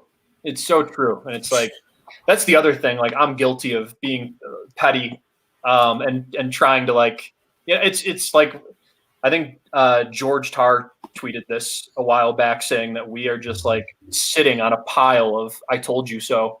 Like, we just have, like, it's insane how right he was about so many different things. And I guess that's another thing. We have to, like, walk the line. We don't want to be total jerks about it. We want to still be welcoming and all that stuff. But it's hard sometimes not to get pissed, Exactly. This was already on my page. Like, I was just scrolled past it. I'll read it. So Chrissy's angry translation of "Remember when I seemed like a futurist? Those were the days." Chrissy's translation of what Andrew Yang said is it, "Remember when I tried to warn y'all motherfuckers about the clusterfuck we're currently in and people said I was a futurist and ahead of the times? Well, guess the fuck what? It was right on fucking time." Awesome. It needs to be a book. Chrissy, make this into a coffee table book, Yes. please. Because yes, it's all on point. I feel like we covered a lot. I still feel like there's a lot we can cover, so we should probably have John back on sometime. And also Yes. Treacle. Yeah. This thought goes through my head all the time because I feel like Treacle should narrate my thoughts, and then I'll be a lot more articulate. Yeah. So literally in any of our group chats, I'm just like, what Yeah. Treacle said, I can't add to that. Like, I said it early on when I first came across Treacle, probably late last summer, early fall. I was like, that dude is the messaging king. Yep. I remember you saying that. I was like, Andrew Yang needs to hire him or something. Yep. But yeah. yes. So let's we're an hour and 16 in. Yeah. So So unless we want to bullshit and tell stories from the trail, we probably should wrap it up. I don't know. Yeah. Were there any final social media things that we didn't get to? Well, I just want to. I wanted to ask, what do you see as our future? What is Humanity for Yang's future? What is the social media future of the Yang Gang? What are we doing? Tell us what that looks like. So like, one thing about Humanity for Yang is we're kind of in limbo a little bit in terms of, like, we were thinking about changing our name and kind of like rebranding because we're trying to branch out beyond just Andrew Yang. Like, we want to help out any candidate who's running on those ideas, and we want to be in sync with the fact that like, this whole movement is beyond just Yang. But we want to see what happens in November. Because if Trump wins, I think everyone knows that it'll be like next day, Yang 2024. That'll be the attitude. Where if Biden wins and, like, just I know Yang, it does help that Yang said that 2024, it sounds like, is going to be a thing no matter what. But I think as far as our future, I think we keep doing what we're doing in the meantime, where we just try and push these ideas, try and mainstream UBI. Try and turn URL to IRL as much as is possible right now. And as far as the future, I mean, I've been thinking a lot about this. Like, when we imagine a few years from now, if we kind of keep up this momentum, even while our candidate is not in any kind of race, I mean, it'll be like total blast off in terms of our ability to take over parts of the internet that we want to. I mean, if you look at where we finished in these states, like, we had a small movement really in 2000 for the 2020 race, but we made it look big online, and we made people give us attention. And it's like, if we're able to rally and, like, double or triple or quadruple our numbers by the time we're in a real campaign again, I mean, I feel like there's no stopping us. There will be no equal or anything even close in a few years, especially on, like, the Democratic side. So that's my, like, whole, that's kind of like my outward vision, hopefully, for what could happen in the next few years. But in the meantime, I mean, like Treacle's always great at reminding us this, as always, but he always talks about the movement and how we can't. And another, like I was saying with the Bernie thing, a lesson is to not attach ourselves to one man. Yeah. Because you never know what's going to happen, and whether he's going to run or not, or if some other UBI candidate comes, like who knows? So it's the ideas themselves really that matter, and so I think we need to keep doing that. Keep our movement as like outsider friendly as possible and welcoming, and try and attract as many people to the movement as possible, and just like set the stage, for what could be a 2024 run, or, and in the meantime, I mean, I think today what we did was awesome. Like we need to boost these congressional candidates, and let's keep doing it. Just because Andrew isn't in the race, like we've just started, Yeah. We need people in office that believe in these things. And currently there's like nobody, there's like barely anybody that is really fully in line. I mean, there's a lot of people right now who are in our corner with cash payments, but like Tim Ryan. Yeah. Yeah. But it's like, you wonder, I mean, how many people in Congress right now, even people who are down with the payments, how many people are down with like permanent UBI? Like, right. Think bigger. Like even when things return to normal or whatever, like this cannot be something that you just give people money for a few months and then cut it off. And so, I think. But also, if you think about it, if they do, like a lot of these bills have it going for like 6 months or a year after, because we need to rebuild, right? So keep it going. Can you imagine if it does pass and then it's like a year after, we've declared COVID dead? Can you imagine them trying to take it from us at that point? No. That was my thing. I was like, once they implement it monthly, like who the fuck politician's going to be like, no, I'm going to be the one to take it away. Yeah. Like, no, you normalized it. Yeah. That'll be so unpopular. And like people who, I don't know, I just feel like people will get used to the idea and see that nothing bad happens and their stress levels are down and they're doing better in life. It's like, I just feel like it'd be right now is kind of the perfect kind of like test to see how it goes. And I haven't heard one person complain about their check. So yeah, exactly. So do you guys want to stick around for a few more minutes? It looks like Jonathan Herzog wants to jump in here and expound on this discussion. Sure. Do you guys have, okay. Ellers, can you send him the link? What? Ellers does everything. Like I don't know what you're talking he is a jack of all trades. He's literally, there is nothing that he can't do. So thank you for figuring this out for me, Ellers. Can't make those treacle videos and have those treacle thoughts. That's some wizard shit. Well, that's what I love about the Yang Gang is so many different people bring like so much. And it's weird that we've all found each other because it is, right? Yeah, it is. And it's also cool how many like cool people there are that when you go to like the real life meetups, like there's just an insane energy. Like people just connect like immediately, We know each other, and then we don't even have like people don't necessarily even have a similar background. But it's weird that we do know each other. So I love the Yang Gang. Jonathan, the link's in your Twitter DMs. So Tyler, can you tell him? Yeah, Tyler, tell Jonathan it's in his Twitter DMs. Took me a minute to find him. But yes, the in-person Yang Gang thing is like everybody's talking about the same thing. The first Yang Gang rally I went to, like in LA, it was a crazy-ass LA one, which was awesome. And it was just people just like coming up and talking about the Yang ballsies and shit, just random as hell, especially for California, because California people don't just walk up to each other and start talking. We have a guest. Hey. What up? Hey. Wow. Hello. Long time no see, fam. Oh. I can't look at you the same since I saw that picture. I know, man. Oh my gosh. Don't worry. Picture that's now Eller's background on his phone. I look literally nothing like that right now. It has been a long winter, shall we say. Yeah, whatever. It is so good to see your face, Yang Pope Francis. Oh my gosh. I did not.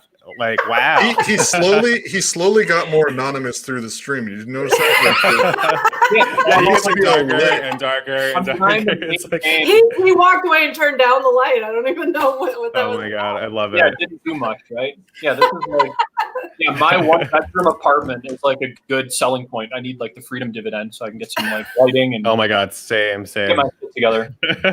But Can I just Jonathan, say how a huge you- fucking thank you to all of you? You are fucking heroes on the fucking front lines of 21st century digital trench warfare. Like, thank you so fucking much. It's incredible. Hey, whoever made all those meme templates, like, That was amazing. oh, that was amazing. I went on the Google file, and it was all these meme templates. I'm like, holy shit. Yes.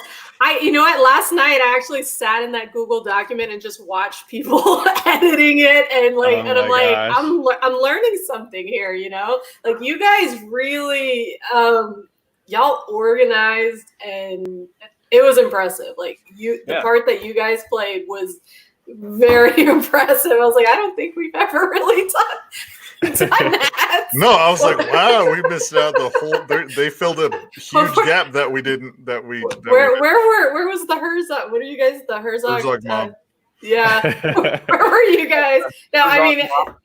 not saying that the Yang Gang doesn't know what they were doing, but I was like, Mhm. holy shit, that was nice. Yeah, Herzog. Oh my god, Treacle. Holy Yeah. shit. People have been freaking out. I mean, really, it's just been like all of you and Treacle and the Humanity for Everyone and like Helen and the entire team. It's just like everyone took it on their shoulders. Yeah. And I know there were so many other conflicting things happening at the same time. You know, like Biden just going off. Yeah. Just, you know, whatever. another off day script. in the life, as it Yeah. were.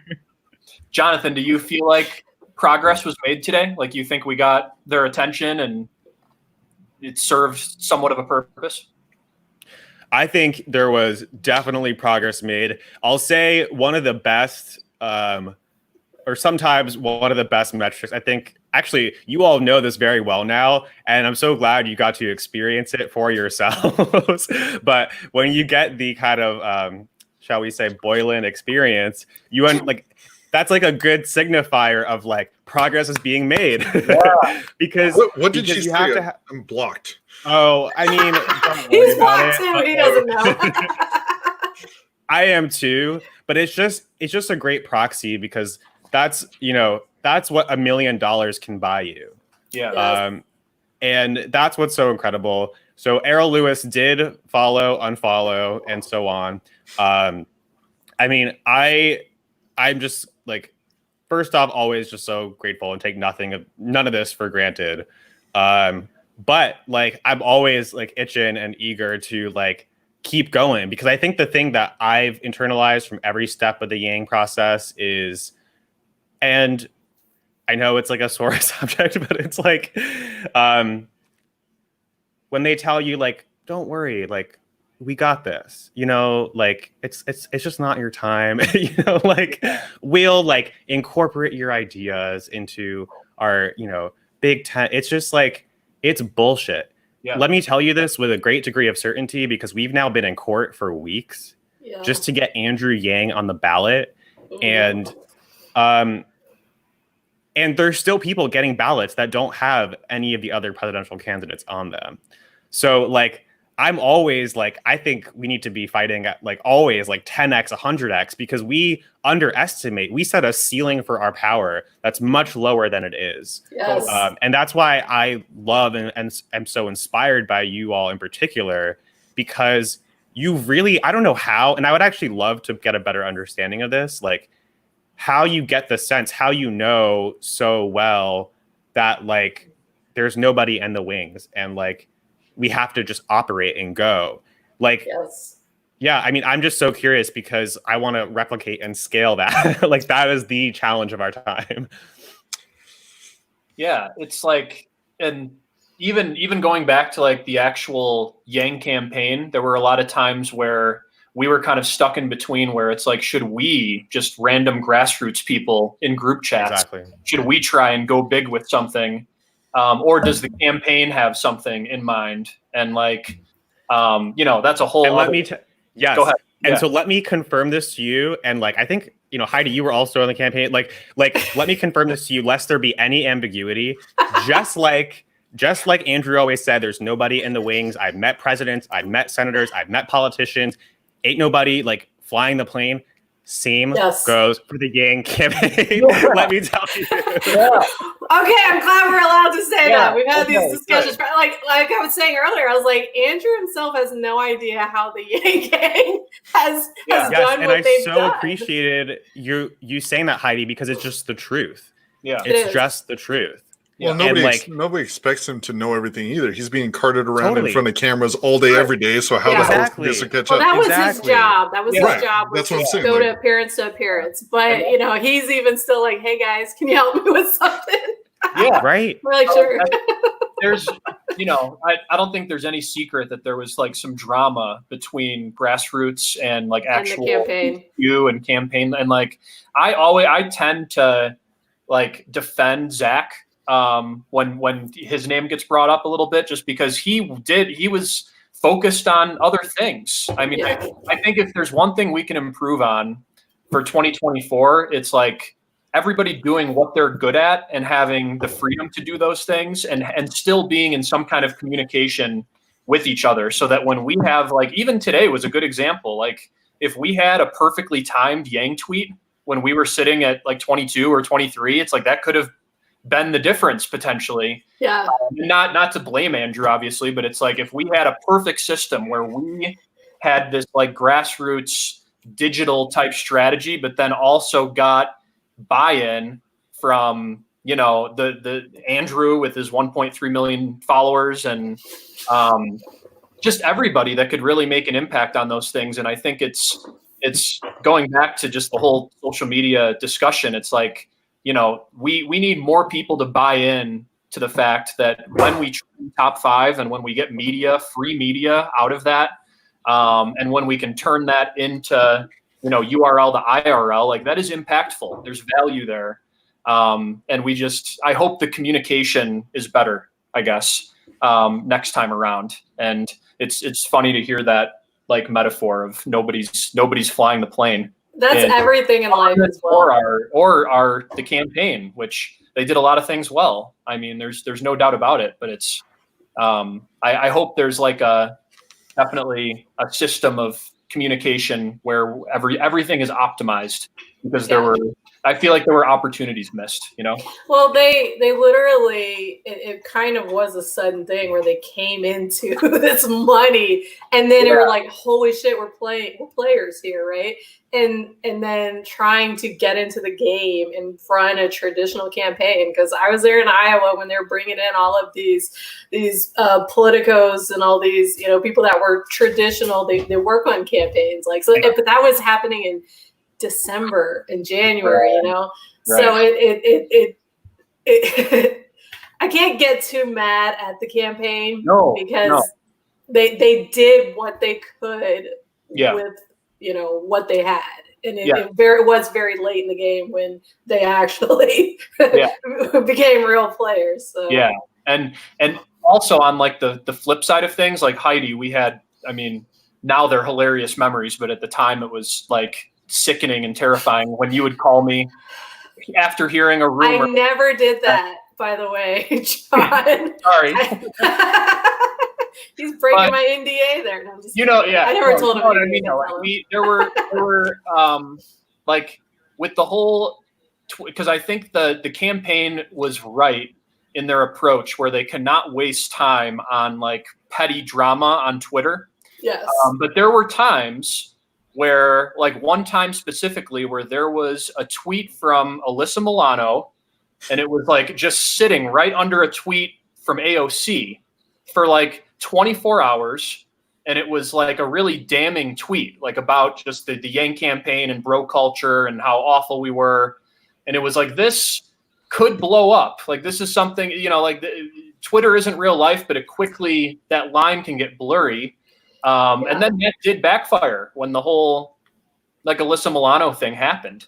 So it's kind of, it's one of those things where we need to know next time when something is worth looking into and squashing. Like, well, I think that situation in particular was not being ignored. I was part of it. Yeah.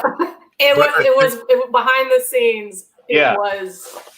I think a big point of that is perspective, right? There's some things that you can't see from the side of the campaign that the Right. Yankees over here like, and not just bad things, just in general, like, hey, we need to trend this. And you just in general don't want to get into a Twitter battle with Alyssa Milano. Well, no, right? I mean that's even besides that, just like, hey, we need a billboard here, things like this, and I think that's what we're trying to build out right now, so that the campaign can do what the campaign needs to do.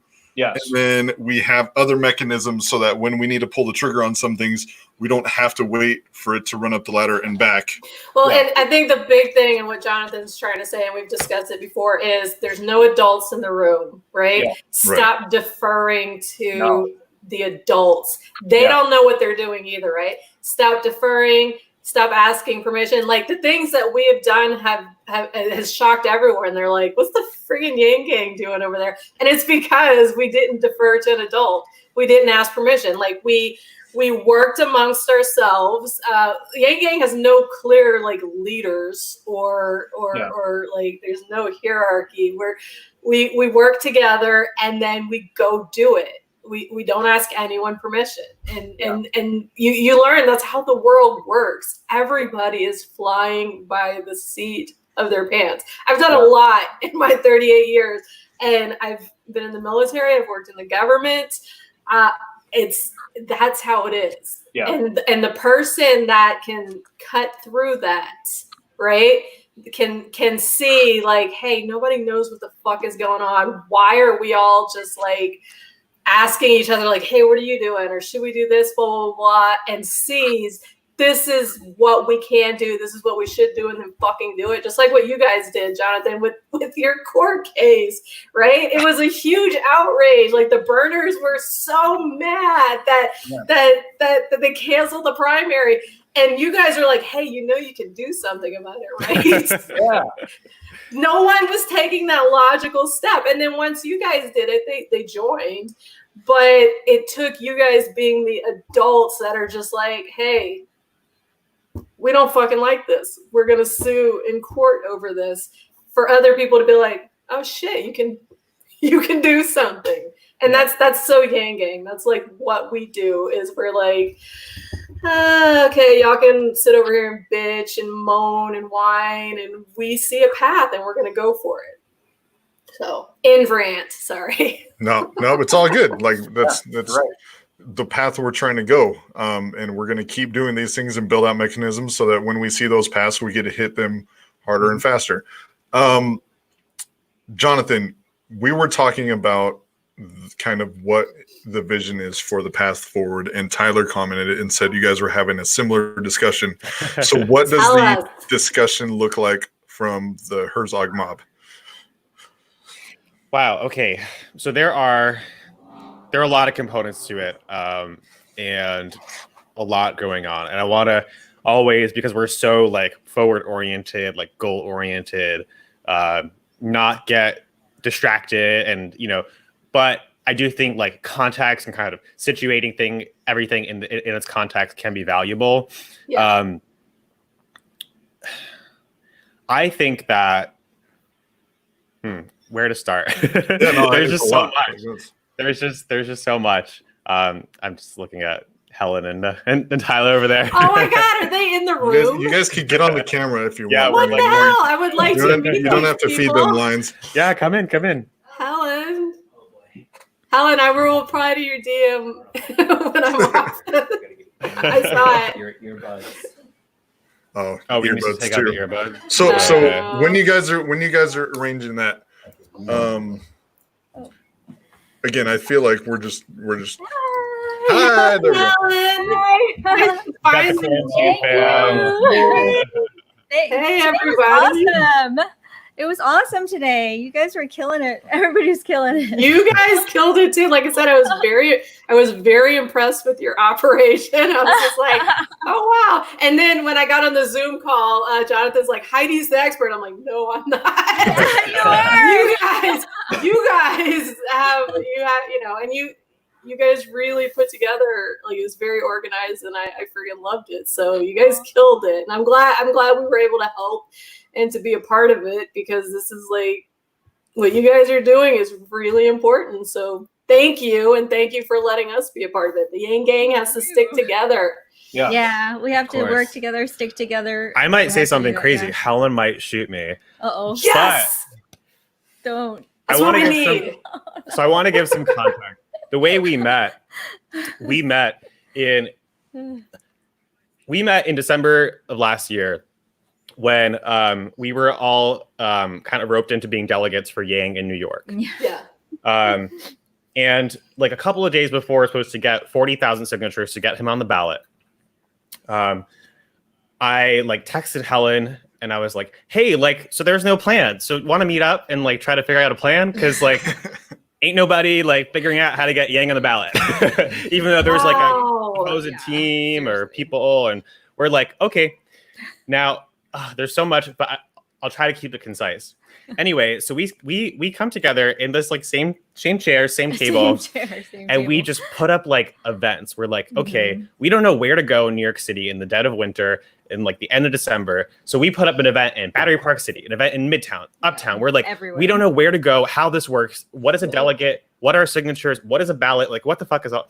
Anyway, we like literally traversed the entire city for days, and we're like, we like wear you like have maybe seen the pictures of like signs on our backs, and we're holding the fucking like clipboards. Yeah. We literally walk like 60 blocks and we're like, oh my God, fuck. It's all tourists in Midtown. Fuck. No, we can't go here. They're not Democrats here. Oh, and then we just like traverse the entire city, literally like on our own. With like but and that's how like that was first formed, because I was like, Helen was the only other person essentially who was like, we love you, we're Helen. gonna get it done because it's not getting done. Yeah. And Andrew Yang will and it turns out you didn't actually have to do it either, based on what your opponent did. So anyway, but I digress. But so anyway, and again, this is probably not like a strategic thing to say in the context of our planning, but I just want to be forthright about where my mind is at. Yeah. Like, I think we even need to, dare I say, move forward from all of our conversations around Yang 2024. Like, Andrew Yang deserves like a Nobel Peace Prize. He is like my Lord and Savior. Like, seriously. Yeah. But like, I literally like put up a mock website for helensaw.com. No, I think this is important. Oh, no. Because like I love where this is going. Are you announcing her candidacy on our live stream? This was literally not the direction I expected at all. But I think it's just important to share, like, because I think you all see things with such clarity in many ways that even many in the Yang Gang don't. And like, go ahead. Sorry. Well, no, I was going to back you up, because it's not something that like so out of left field. You know what I mean? Like, we've said it, like, we want to build these things out so that if Andrew Yang wants to ride off into the sunset with his family, so like, if he wants to retire, he's exactly, you know what I mean? Exactly. Done the work. He got it 80% of the way. We need to be able to carry the other 20% of the way. Exactly. If he wants to run in 2024, fuck yes, we'll do both ways. You know what I mean? But we don't want it to be like all of it riding on Andrew, because not only is that not fair, that's just way too much fucking responsibility to put on one person. So yeah, back to you. Sorry. No. And again, like, literally did not expect to be saying any of this. Yeah. Because it just came up in my mind, and Helen may shoot me. But I mean, Helen, I know I think Helen is 48. No. 47. I'm 47. Helen is not 47. Helen is 47. 37. Helen is 47. She is like, I thought she was like 23. Helen is literally 47. And like a literal like cryptocurrency genius. I'm not. Okay, so now we're gonna just morph into this is a live stream about Helen. You can go. No. But we need to talk to Helen. No, but Heidi, this is so important because like like you. No, not 27, 47. Sorry, I know you might shoot me. No, it's fine. I'm not like.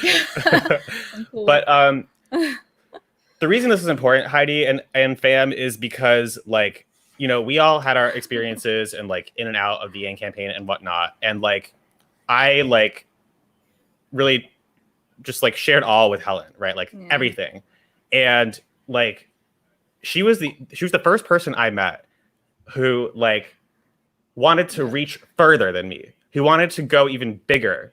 And that to me was wild, because I keep coming back to this in the cycles of like my, you know, relation, you know, the like whole Yang thing is that like, to be frank, like one of my biggest frustrations and tensions throughout was like, again, I'll just say it, like, go ahead. Like, and again, it's been said by others now on, you know, public record, like, the goal may not necessarily have been to win, to become president. And like, that was something for me I could never accept. I can never accept that, like, to me, the only outcome was like, you win and you become president. Like nothing else suffices, nothing else matters. I don't care about bringing this to the mainstream. Like go write a book, as you said, you know, like, like you are that person. And I just shared this all with Helen in the course of us, like, you know, doing all these crazy things, getting Yang on the ballot, going to Iowa, going to New Hampshire, getting ourselves in the ballot, COVID, these lawsuits, et cetera, et cetera. And she was the first person, again, all the world of Yang, the entire campaign, in and out, like, who said, no, like, first of all, you're not crazy. Second of all, actually, we can reach even higher, go even bigger. And like, you know, I had many moments of like self-doubt about this race in particular, right? And like, but it was just all like going through the data on like how we could actually win it, and how like this could be like the biggest upset in modern political history, and like the biggest win for you, like, and it was like Helen who was like, no, like you have to do this. And it made me hit a point where I was like, the selfish thing would be to settle for anything less, essentially. This is like pretty circuitous and not that articulate, but like, yeah, I just think like, I hate like when I remember sitting down across from Andrew in like very, very early days in Boston, when like I roped him into coming to an event on campus. And this was like back when he had like, you know, like fewer followers than me. Wait, like half your followers, Heidi. And the only question I had in my mind, and the only question I wanted answers was, do you want to be president? That's it. Like, I had watched all of his videos, I devoured his content. I was like, you have to be president. I have to do everything to make you president. Do you want to be president? And that was the only question that like I wanted answered. And I remember the answer very distinctly to this day. It was like, well, the like probability of me like it's probably less than 51%, but if we look at it was like a probabilistic an Andrew answer. Yeah. And I was like, and this was always a thing throughout, and I'm like being so roundabout, but I think it's just the context is so it's important. It's just like so baked into everything we're doing, and like all the like things I think we should be doing. But like, anyways, I suspend disbelief, and it's because I go to Iowa with Carly and Andrew, and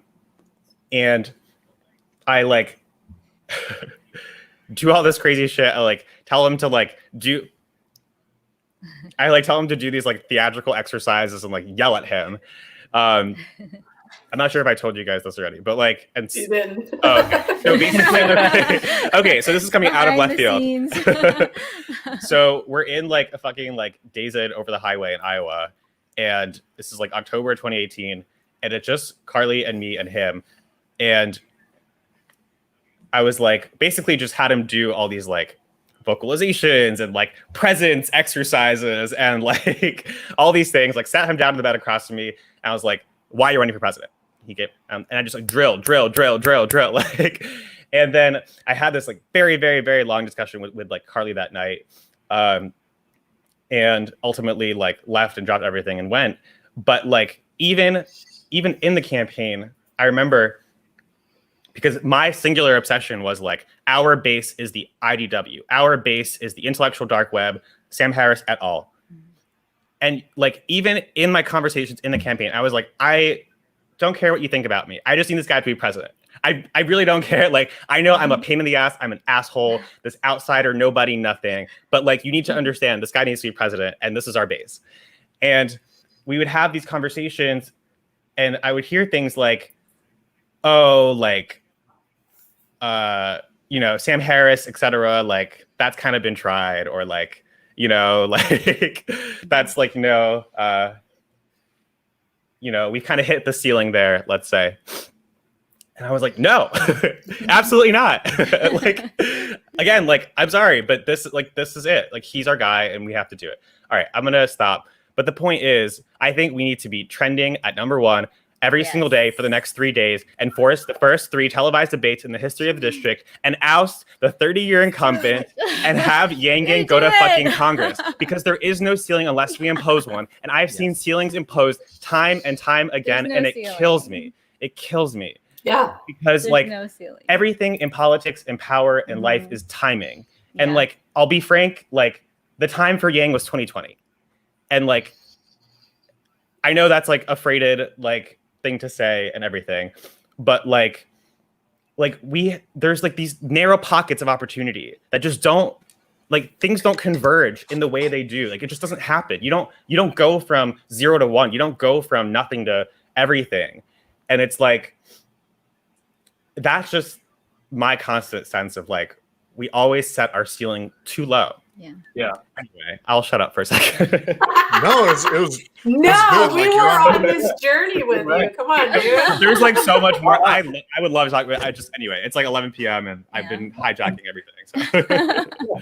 No, it was all on point, and I think you have the same feeling that we all have, where if 2024 comes around, then we can worry about it when it comes around. In the meantime, we need to be impacting. Yeah, we are in 2020. We can win. Well, no, now. there's so much at stake, right? Yeah. Like 2020, the rest of this fucking year, we're in a like, Great Depression. Yeah, that's the whole reason for doing all of this. Like there's so much to fucking impact in 2020 between now and the end of the year that we can't just be sitting around like planning like, hey, like I understand the discussions that we have about like, okay, will Trump or Biden be better for Yang in 2024? But it's just like, there's so much to fucking do right now to the point where I'm missing, like I have too much on my plate. Like I'm trying to put so much on there just because there's so much fucking at stake right now. Like if there's a chance for you guys to get in there and beat Nadler, fucking do it, because like he needs to pass the torch. Like this is the discussion we're having already. Like the generation, the ruling party that's in there right now, they need to pass the torch. If they're not going to get things done, we will do it ourselves. Literally what we were saying today, right? Like, so there's so much we can do in 2020, like especially with what you guys are doing in the campaign. Like there's so much at stake right now, and we need to get people in there that are actually going to make a difference and not just cater to the establishment, because it's on either side. It's not, this isn't a Republican or Democrat thing. This is everybody fucking in there is just catering the establishment, playing the games, and if they're not going to do the job, we'll kick them the fuck out.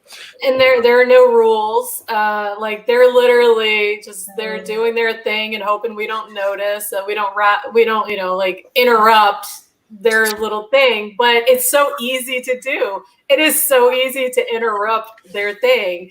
And we showed what we could do for Yang, and I think the Yang Gang can do it much more broadly. We can shake up their fucking world because we don't need permission. We don't need we're just learning that.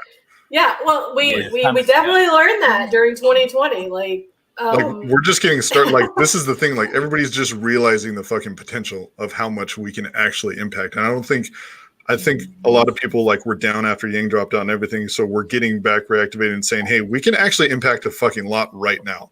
Yeah. Yeah. Like, and that's the whole thing with what we're doing with the trending, with the organizations and everything that we're doing is like, we don't have to wait a few years to impact. Like we can build everything out now. And if 2024 comes around, cool. If not, also cool, like yanking right into the sunset because he got it 80% of the way. You know what I mean? Like, but 2020, like there's a lot fucking at stake right now and we can't be sitting back. Absolutely. Awesome. Yay. So, That was a lively discussion. Fired to up. that end, are we then going to? We're like the Herzog team wants to keep going. They want to keep going. Yeah. So what do y'all want to do? What's the Wait, next where step? are you going? Just tell me what's the next Where are step? we going, Helen? Come on. So here's a story. Like I'm Korean. I don't know if you guys know, the South Korean president, who was a woman, was ousted by the Korean people because they had a sit-in.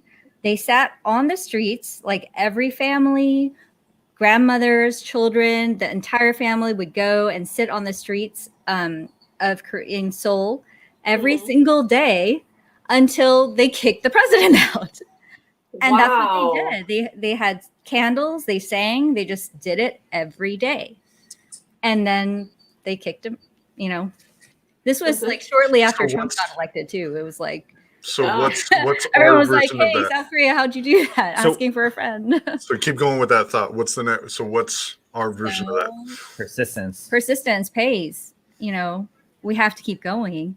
So that means tomorrow we can keep trending all weekend, like Heidi said. Heidi, you were the one who said it. We can keep doing this.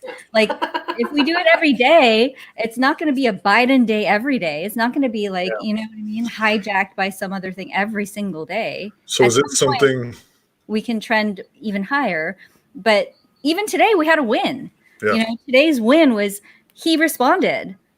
We were adding Errol Lewis and he responded. I wasn't so sure about that. I mean, he did. We have kind of a story, like a history with the New York. My background is Iowa politics. Like the Minnesota nice. Like, just don't cross them. New York's different, I guess. New York's a little different. Different. Yeah, a little different. But we also have a history with them. Like, they're friendly with us. We knew that kind of planning a debate. We just didn't know if we were like how it was going to get planned exactly. And, when you were first announcing your candidacy, Jonathan, he had gone on Fox News. So here's the thing. I don't have any expectations, but I'm like, okay, gonna run, like, put the announcement out. Fox, the number one cable news TV show in the world, they're like DMs, texts, emails, all of the above. Laura, and it's like Jason Chaffetz on Laura Ingram's show. And they do a 4.5-minute profile of me in prime time, more than 2 million viewers. And the reason being is because these people despise Nadler. They will do anything to get rid of it. That's legendary. And so they try to goad me into talking bad about AOC. Mm-hmm. I wouldn't do it. They actually had me booked on Martha McCallum the following day. And then they ended up canceling it because I didn't play to the script. Yeah. I think the goal is to reach even higher than New York One and to get Tucker Carlson or any of the Fox News people who are Yang Gang who have a vested interest in having the Nadler face a challenger, have a debate. And so I think adding someone like Tucker Carlson or Brett Baer, I think that could be the next play. Yeah. Interesting. Yeah. I like it. Because also, so New York One, you didn't say the New York One part where was considered traditional in running in a congressional race in New York. Yeah. Normally you go through the local networks first. Yeah, I mean, there's all these rules. Again, but he sort of skipped over that. I mean, you guys actually know this better than most people now because you have this window into the Boylan campaign as a great example. Which again, $1 million. So true. $1 million was spent. That's what that buys you. And over 2 million has been spent on this race alone. 8 people tried to get on the ballot initially. $2 million were spent. Yep. So like, there's all these rules, right? And like, we're not abiding by any of them At all. You're getting shut out. So, But so here's the thing, and someone's saying Dave Rubin, like, yeah, like we can also Dave like Rubin. there were emails early on in the Yang days where they would be like, everyone message Joe Rogan, everyone tell Sam Harris to have us on, everyone tell like Mark Maron to have us on, because we couldn't get on anything. They couldn't get on anything. And so tomorrow, are you saying we should gear something towards Fox News? I mean, Trump's also talking shit about Fox News, so they're wanting, some content and shit. Yeah. I don't know. What do you think? So what would be if we tried to trend something tomorrow, which, I mean, it would have to be some, I don't know. It's possible. Could we not continue the trend that we hashtag today, or do you think it's not So John, with the algorithms, if to try to trend something 2 days in a row, that's something that the algorithms don't like, right? Yeah. We don't have it down to an exact science, but we figured out pretty early on that when we tried to trend things multiple times, it didn't really pick up the second time. So we haven't done it. I almost want to revisit it, but our general rule has been to switch it up, and that seems to be like friendlier for the algorithm for whatever reason. So what about hashtag Herzog Nadler debates at Tucker Carlson? Yeah. I mean, I think we, like the reason we went with today's hashtag is we just kind of like wanted to get our foot in the door a little bit. Yeah. I think, Totally. Yep. Yeah. And it did just that. Yeah, I think it worked in terms of like it would have been nice to trend top 5, but for a variety of reasons that was sort of tough to do today. But I feel like now we could probably get more specific. Like we were, the whole point of today was to be. I mean, it helped that like Mike B and some of the others were tweeting the hashtag, and that got us on the list. And now I think we could take it a step further, and now it makes more sense, I think, to have a more like Herzog specific tag. So so they don't feel like they can wait us out, the 24-hour news cycle, like they'll disappear. Let's keep the pressure on them. Yeah. Mm-hmm. Yep. I like it. So gear the messaging towards Tucker Carlson. Have the hashtag be Herzog or Nadler debates Herzog, or Herzog debates Nadler. Which one do you think? Herzog Nadler debates, right? Herzog Nadler debates. Okay. Yeah. Have the messaging geared debates, singular or plural? Debates. Plural. What do you think? Plural. Say plural. Because we want more than one debate. Okay. What Nadler did last time to his previous opponent in 2016 was that he waited till the day before the primary, and he was like, "Okay, I'll do a debate," but then he scheduled it for the day before the primary. So when we include that in our messaging, like, hey, historically Nadler tries to avoid debates, and Tucker Carlson won't let him get away with that. Something like that. We could talk shit. I'll talk shit. Who besides Tucker Carlson? Like, we should fill up our tweets with as many, increase our chances of getting people's attention, right? So who? Yeah. Yes. So Tucker Carlson and I think Brett Baer. Brett Baer. Yeah. Because I was basically looking at like who has hosted like Democratic town halls or debates, and so like the DNC obviously they were like no. Oh, what? Someone said Herzog versus Nadler. Oh. No, well, we want the word debate probably in there. I think Herzog Nadler debates is good. Yeah. I think Yeah. I mean, as like concise as possible, honestly, is also like a big trending thing. Like it's just easier for people to use. And like the one that we're going with is pretty like versatile. Like we can I can't wait to watch the Herzog, like if you can use it in different sentences, like that's even better. And I feel like this one would work for that. So we got Tucker Carlson, Brett Baer. And who else? Because Chris Wallace was who we were trying to get at today. Yeah. He doesn't have a personal Twitter, and so that was his like shows, like Fox News Sunday was his show. Oh, okay. Yeah. What about any like independent voices that might be interested in like hearing about this or pushing it as a story? Like any like that aren't on like mainstream news? in addition? Joe Rogan. Yeah.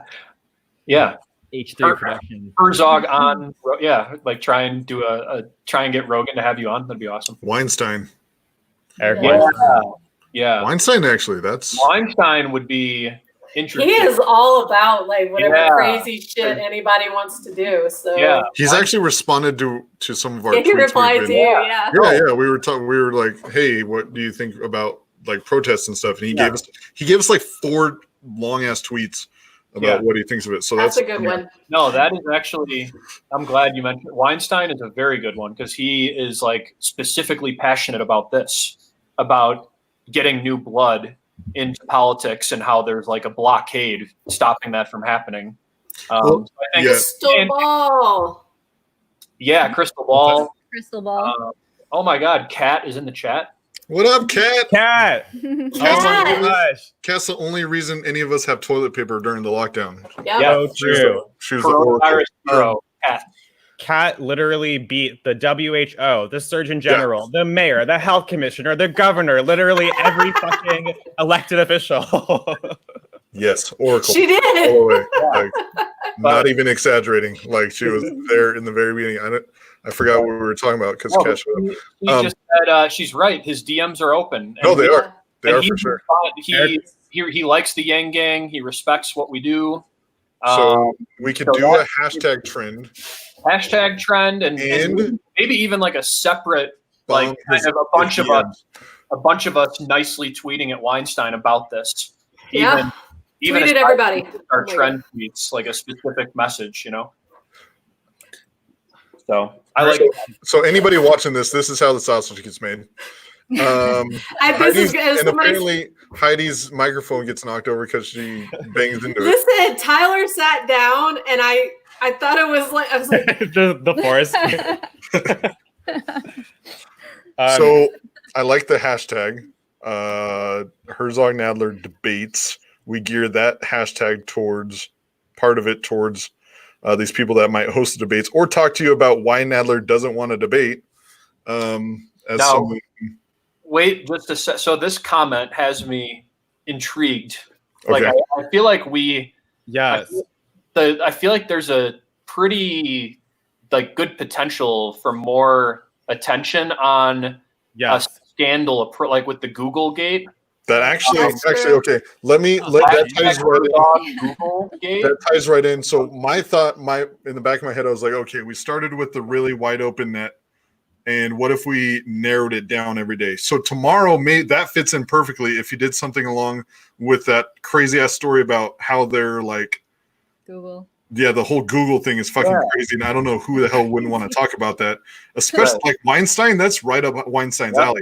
And then the next day, then do the Herzog Nadler debates. So kind of have it like just narrowing down every day. Does that make sense? If you want to do it all weekend. Yeah. That's just a thought. And I mean, like to your point, John, it's like Rogan, Tim Pool, like Dave Rubin, all these people are like obsessed with like shadow banning and like all these things. Yeah. It's like very much like I think it's like Rogan's favorite topic. Yeah.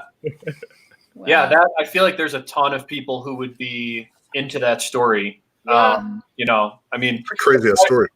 Yeah, and the people who are like passionate about that topic probably also align with you politically a lot of times, Jonathan. So it's like I feel like it's a kind of a perfect storm.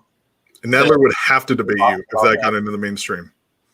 Yeah. Well, so that was the kind of catch-22 is that Breitbart published the piece and then Breitbart published the piece. Right. Right. And so it got like pigeonholed in this very narrow space. But like if we can get that to the Dave Rubin, Joe Rogans of the world, then like they can make that a story. Yeah. Have we done a press release for that too? Like this is the other thing with trends. Like we should be pairing them with like press releases and shit too. Honestly.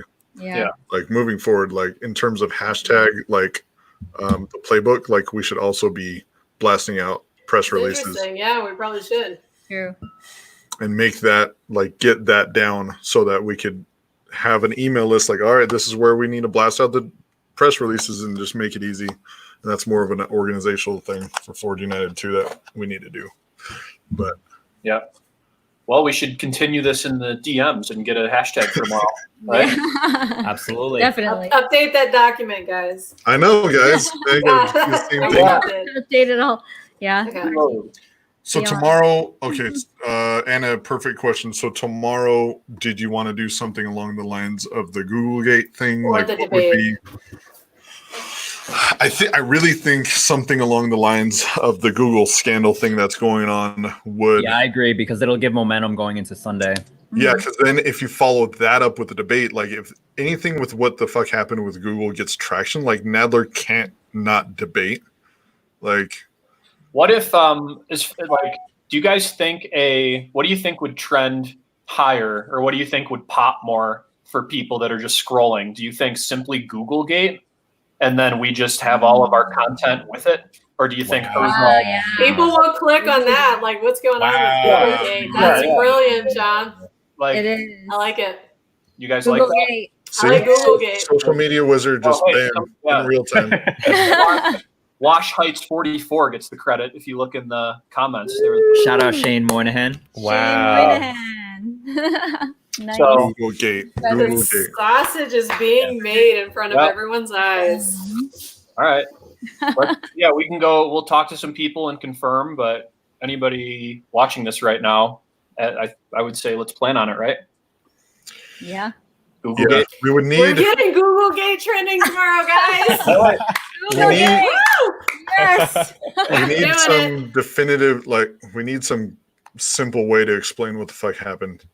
That's something if you guys can explain. Or Yeah, we'll work touch on it on the doc. Yeah. We'll get in the doc. Yeah, I mean, it's just like if you search Andrew Yang, a hit Google News page on a computer, page 7, apparently he was a member of Al Qaeda along with me and Jeff Curzon. So, Hi, guys. Come on. Jesus.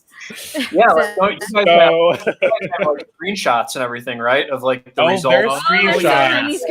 Yeah. So many. And again, you all know this better than anyone. You have to Screenshot. No, I don't know anything about that. I used to have a security clearance. I knew nothing about you guys and Al Qaeda. Sorry. Oh. Don't drag me into this.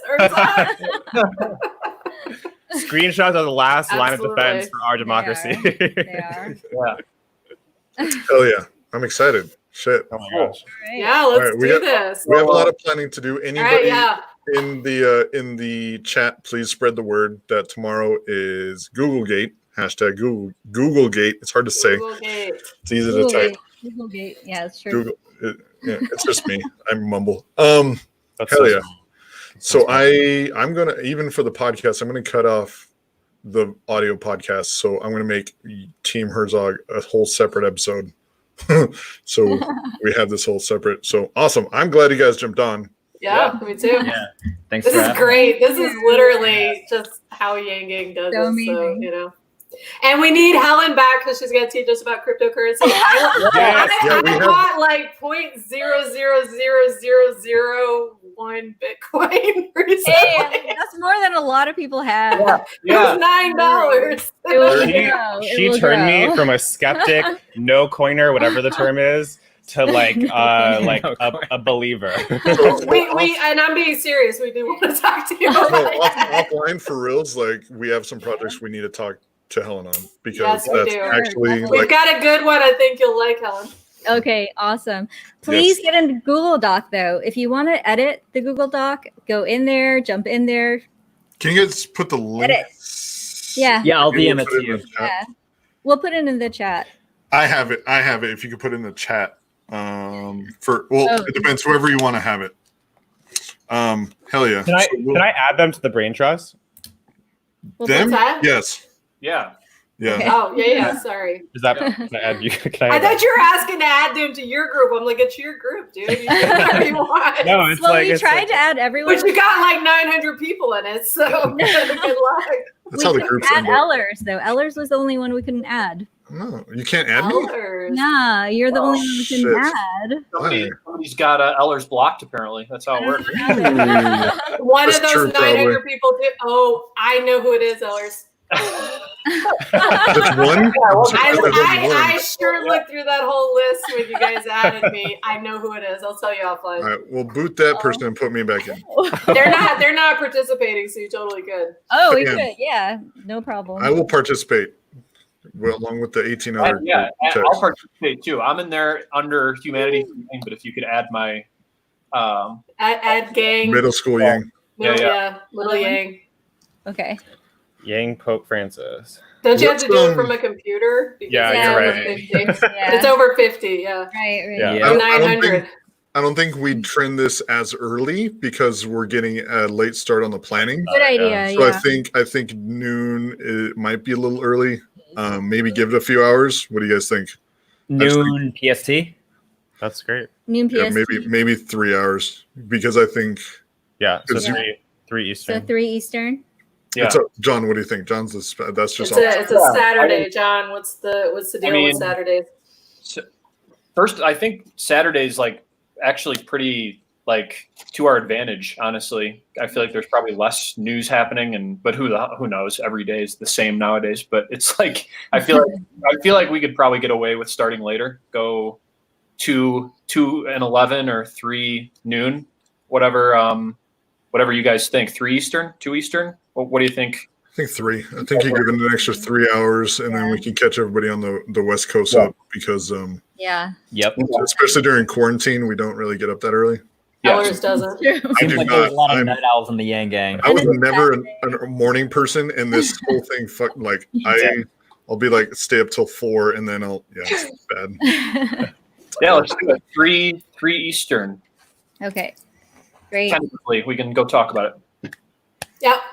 We'll Yeah, take it offline. So Boot that person and add me in there, or you can add Ford United to it. oh yeah, you could do that. FWD United, and then Okay. I can participate through that, Okay.